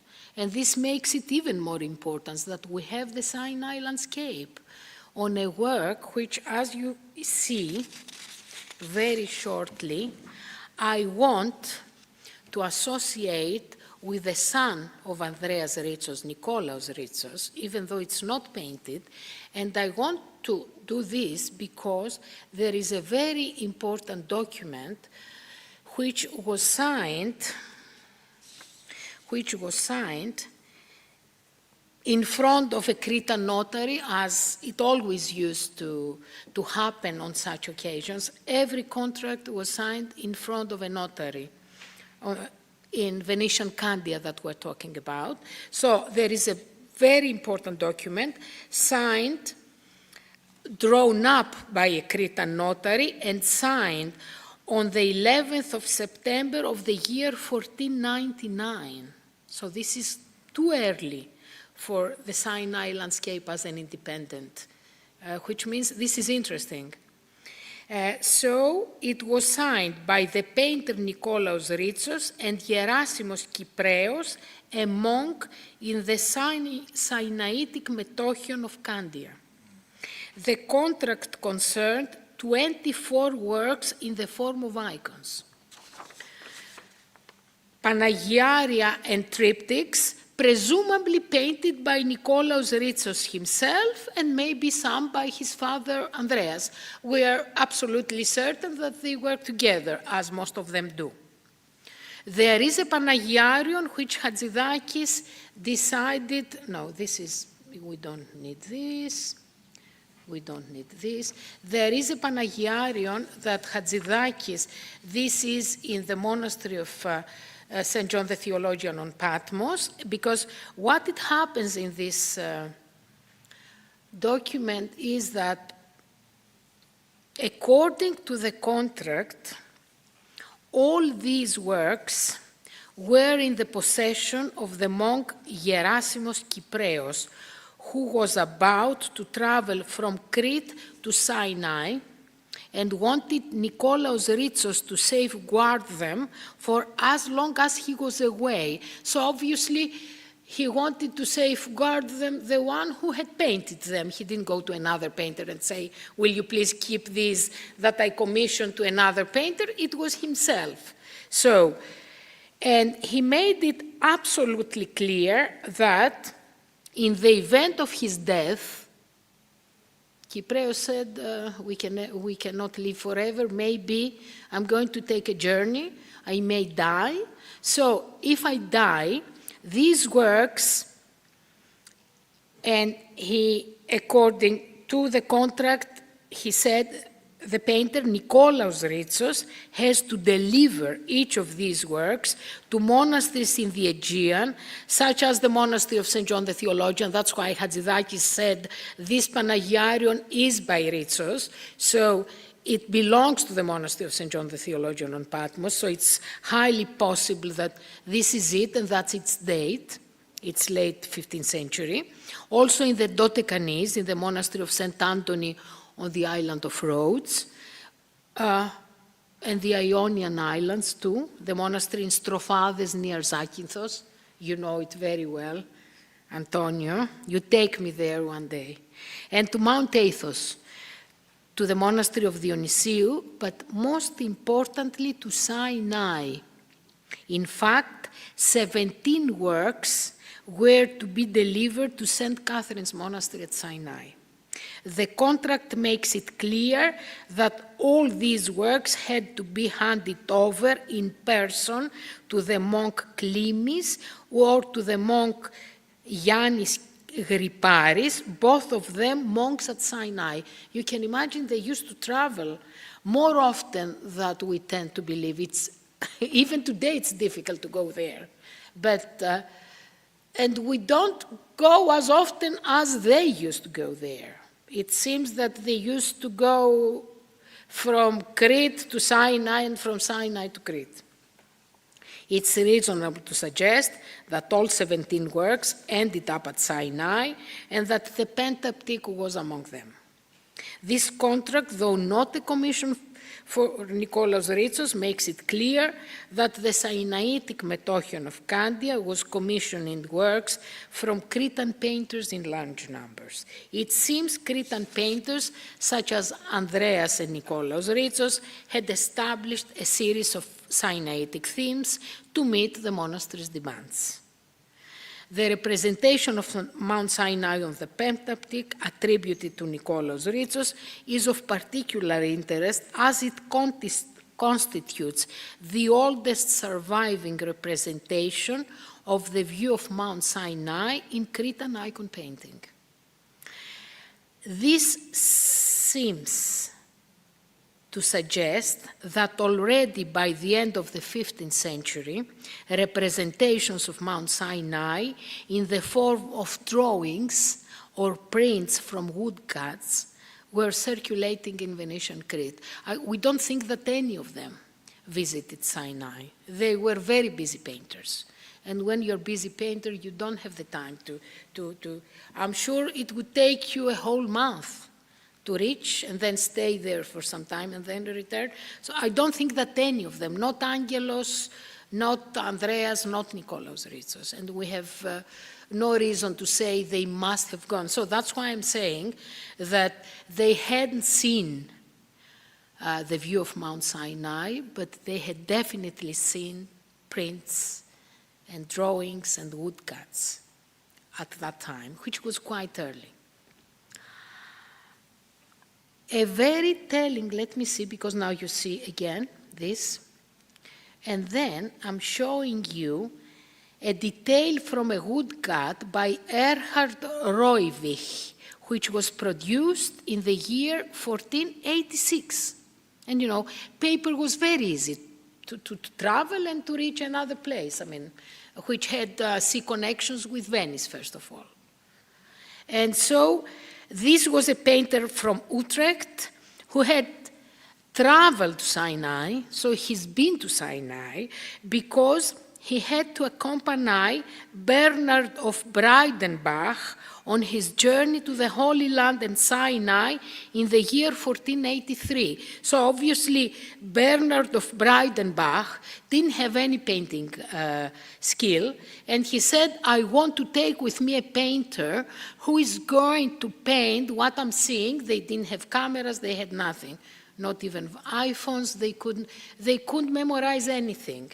They must have the hand of the master in order. And that's what Erhard Roivich produced as early. And the other good thing about woodcut prints themselves is that they always have the date. So this was produced in 1486. So 13 years before Rizos painted the view of Sinai as an independent composition. So there was time. There was time for something like this, and maybe there existed many more that have not survived. So just because, I have already, I think I'm speaking for more than an hour and I should stop.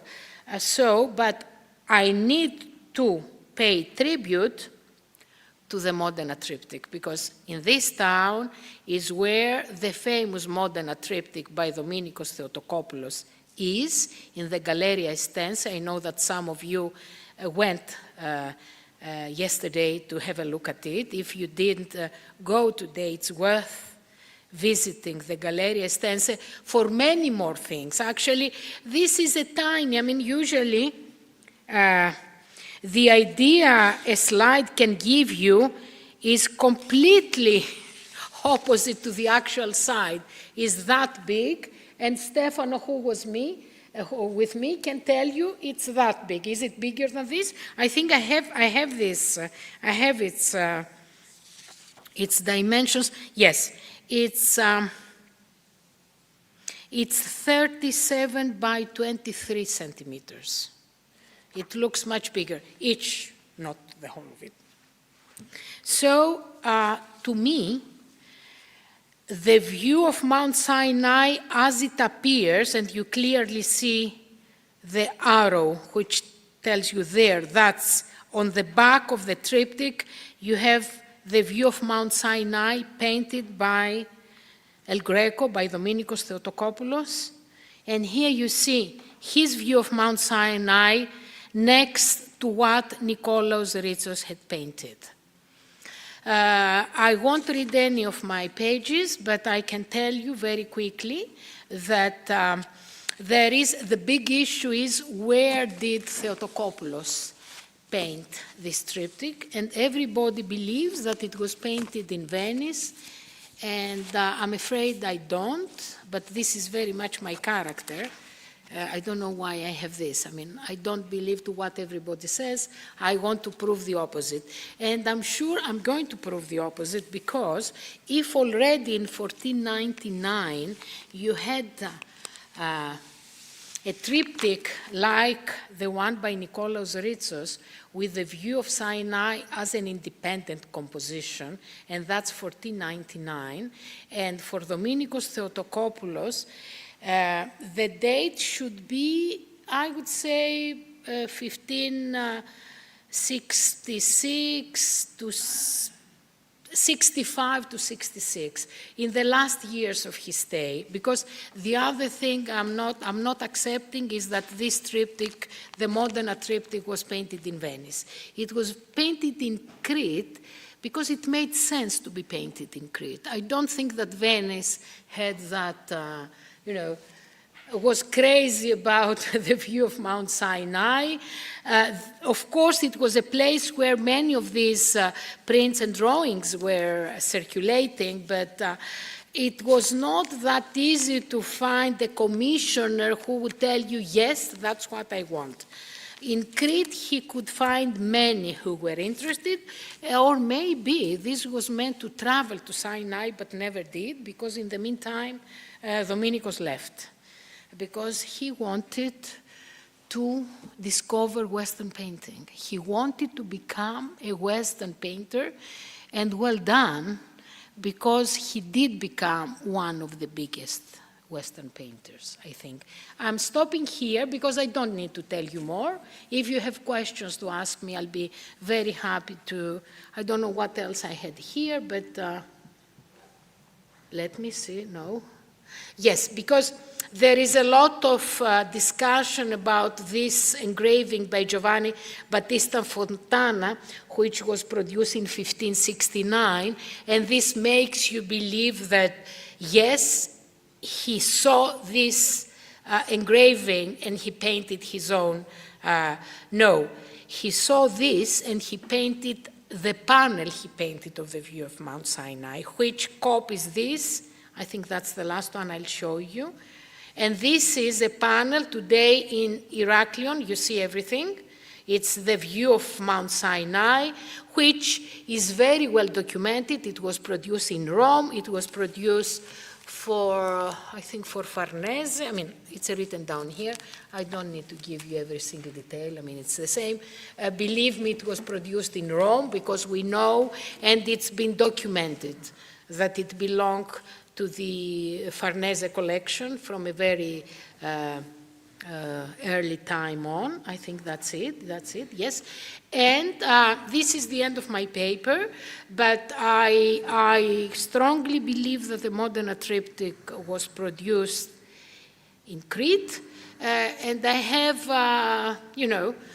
but it's already 12:30, and I think it's time to stop. When I publish it, you see why I believe it, and you can live without my final pages. Thank you. Thank you very much.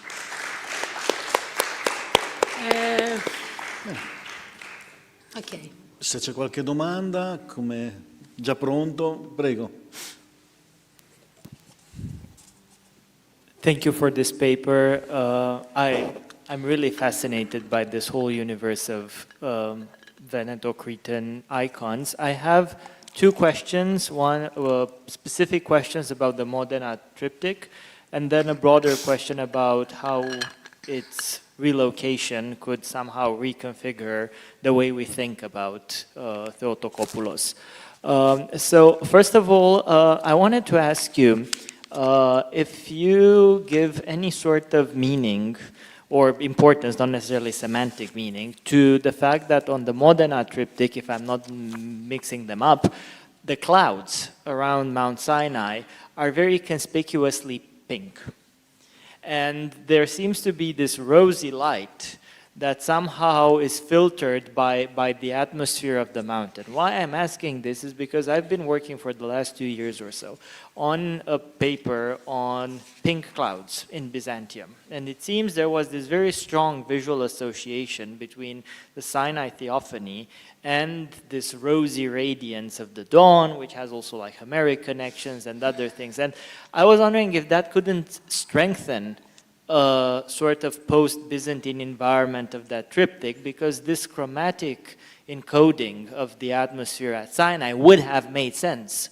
Whereas if you just move it, if you move to Rome and you see the equivalent image, the chromatic is just completely different, and you have this like storm-like thing.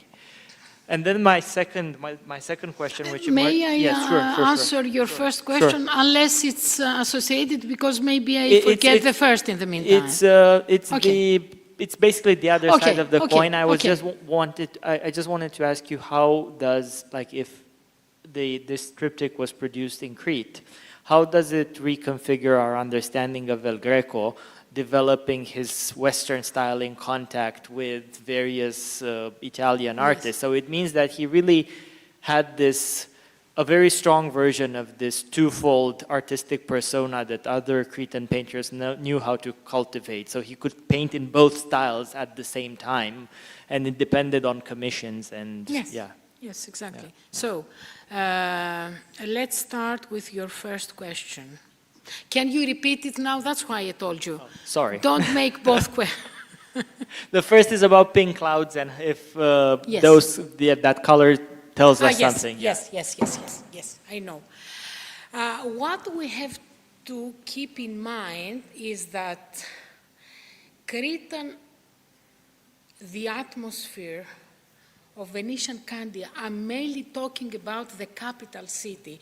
I'm not sure that Chania, Canea, Rethymnon, or Cittia could feel the atmosphere of the capital city. I think Candia was living or was trying to recreate the atmosphere of Venice. So Candia was the center, and everything was happening there. And the level of painting was extremely high, but together with that, I think I haven't written this down, but I think I want to write this down, is the evolution of the intellectual painter. You realize that people for example, let's start from the beginning of the 15th century.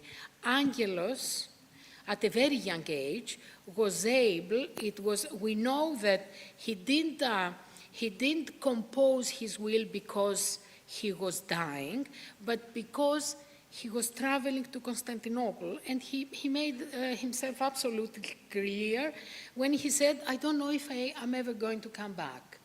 I may not come back because what we know from the will is that his wife was expecting their first child. So I think in those days you wouldn't get married at the age 40, 45, 50. You would get married in your mid-20s, I think, or maybe in your early 30s. So he was young, his wife was expecting their first child, and he wanted to go to Constantinople. We don't know why, but I have a hypothesis for another conference and another paper. So he was an intellectual painter. They were reading a lot because Angelos is talking about the number of books he was having in his possession. So they were reading a lot. So whatever had to do, I'm not sure they were very religious. If you ask me this, they were good professionals. You would ask them something and they will do it, and also it was the period of religious painting. They wouldn't say, we can do the portrait of your lady better. No, no, no. They were good professionals. They made the name in icon painting, and they followed that name. Nothing more. So we don't know. Maybe they did paint also secular themes, but nothing is left. So we have Angelos, who was an intellectual painter. Andreas Ritsos learned the art of painting in Angelos' workshop. So what your teacher wants to teach you, how to paint well, and how to rely on reading. Read as much as you can. So Ritsos also became an intellectual painter. And then because this was the 15th century, Ritsos was the second half of the 15th century, and Angelos died in the year 1450. We know that, it's for sure, because it's written down. And then we come to the 16th century, and we have Theophanes, and we have Michail Damaskinos.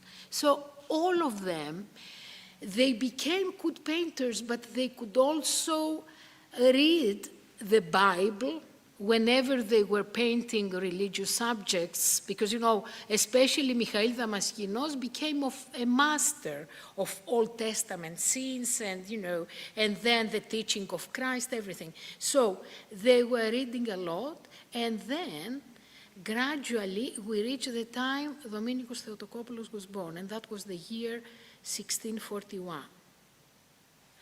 No. It's 1614 he died, it was 15, I'm terribly numbers, 1541. In 1541 he was born in a very intellectual milieu of painters.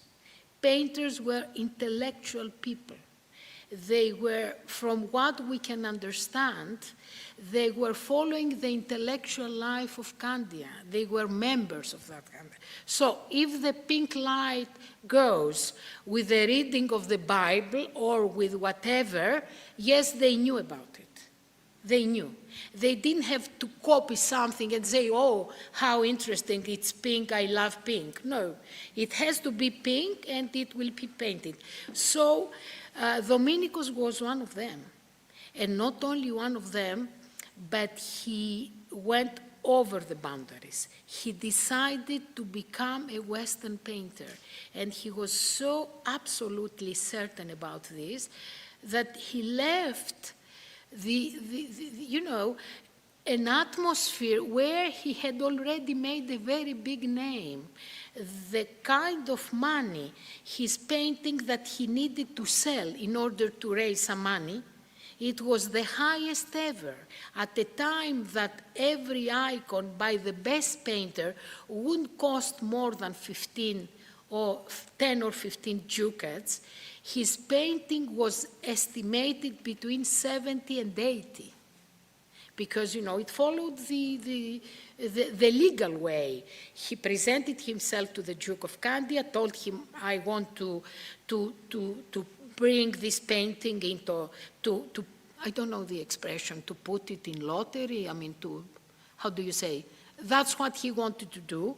So he had to be, first of all, he needed an authorization, and he also needed two painters to tell which is the price, so that it won't go too much over. It won't be sold, let's say, 10 times more. They would keep it. And so his painting of the Passion of Christ, we don't know what it showed, whatever, was estimated at the price between 70 and 80 golden ducats, which means he was already a very big painter, and he left the secure environment of the place he was born and raised to travel to Venice, where he was nobody. And he had to start from scratch again. And he started from scratch. He didn't live an easy life in Venice. He lived an even worse life in Rome, when nobody could accept him, because it was the time of Michelangelo, and it seems that he was very critical. This is an anecdote, but maybe he said it when he saw the Last Judgment in the Vatican. He said, I could do it better, and then he was kicked out of Rome, because how can you ever say to a representative of a pope, not to the pope himself, obviously, but to a representative of a pope who very proudly shows you what the great Michelangelo has done, that I could do it better and survive in that city, being nobody, actually, being nobody. And then he was lucky because Spain could give him the place to become El Greco, not Italy. But have I answered your question? Yeah, absolutely. Kind of. It was, No, it was I an can open answer. question. And yeah. what's the second? I think you answered it. Okay, Yeah, okay. Thank you. Thank you. I hope. Thank you very much for the lecture, and I hope my question is not too naive. No. But I was wondering if you could tell us more about the link between the Mandylion and Sinai, because to me it is not very clear. Have you? What is this? The link between the Mandylion and Sinai. Is it linked? The Mandylion is linked to Sinai? You think that the Mandylion, you mean the Mandylion? Yeah. It was in the Pentateuch. There were two of the icons you showed pictured the Mandylion. Okay. And I was wondering if it is in any way linked to Sinai or not. Maybe, because not everything on that. In the same way you could ask, is the Dormition of the Virgin linked to Sinai? No. Is the Annunciation of the Virgin linked to Sinai? No. Also it's a kind of an artistic freedom to say, I want, when this triptych is closed, to show the Mandylion, because it's the angel who is holding it. Also, that's his own imagination. Okay, you know why I ask? Because I'm studying miniatures of John Climacus's letter, and in one manuscript of John Climacus, there is actually a very famous picture of the Mandylion. So that's why I made the link. Maybe then the key are the writings of St. John Climacus. Well, I haven't found an answer there for the moment, but maybe it's I there will in the search. manuscript itself. Because the Mandylion was in Edessa, and then, of course, he went all the way to Constantinople, and then, when did it disappear? In 1204?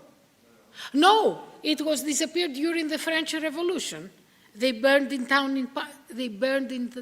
in Paris, yes, because it was in the Sainte-Chapelle. And they felt this is a sign of the King of France, you know. No, I think it, am I right? Everybody can claim, because, you know, you can produce, I mean, do we believe that this was the imprint of the face of Christ? Does anybody in this room believe that Christ washed his face and then touched it and it was there? But does it live, if you wash your face and you put it on a piece of linen, you see your face? It's a miracle, of course. It's a miracle. No, I think they needed this, if you ask me, but that's another kind of a question. They needed the Mandilion as, you know, an argument. How do you know, how did Christ look like? I mean, he lived centuries. So that's why, especially for the Virgin and Christ, we use two stories which maybe are not true at all. That it was his face on the Mandilion. I hope nobody's here to say what are you talking about. No, I mean, so they told us the story of the Mandilion and that his face was imprinted, which means it was his face. And also that St. Luke painted the first portrait of the Virgin, but he had never painted in his life, and he painted so well that it became the icon of the Virgin of the Ytria. If I give you a paintbrush and tell you, can you paint me, you're going to create a masterpiece of myself? No, which means of both occasions, they needed, especially for the highest, for the two highest persons in hierarchy, because, you know, God is another, I mean, is another thing. Nobody saw him, if I'm right. Did somebody ever see God? No. You've seen God? No. Moses, his back parts. Okay, that's another story. But you know, these were living persons. Moses lived, and maybe somebody told the painter, paint him this way, because I met him, we became friends, and I can tell you. But this is the problem with every saint. I was preparing this paper for Brindisi on St. Theodore, my question is, who has seen him? Nobody. So, no. I think you have to read the manuscript itself and see if it tells you anything about the Mandilion. But no, with Sinai, nothing at all. Oh, it's time to go, actually. Yeah. I do not mind, I'm very happy. If you have a couple of seconds, just a remark regarding this Mandilion and this manuscript. It's Rossianus 251, yes. Probably with provenance, Palestinian provenance, so from the 11th century. So Mandilion is closely related to the final title of the preliminary pieces, Placis Pneumaticae, so the spiritual tablets, and there is double Mandilion actually, so it's two faces of Christ. So it's a kind of interpretation of Placis Pneumaticae, title we evoked yesterday as well for the letter.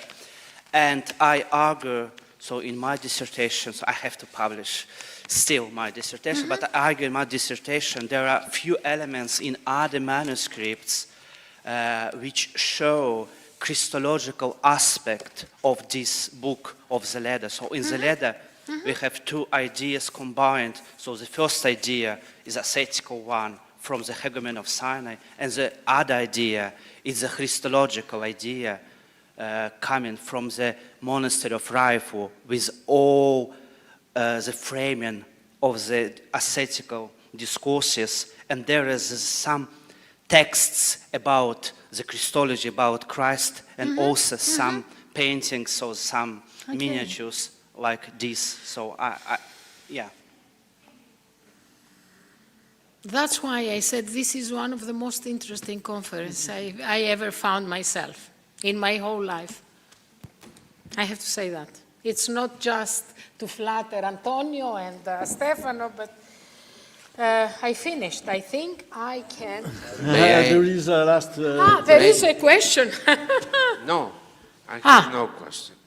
I would like to say something that is not academic, not at all related to the research, but it was provoked of your presentation by two ways.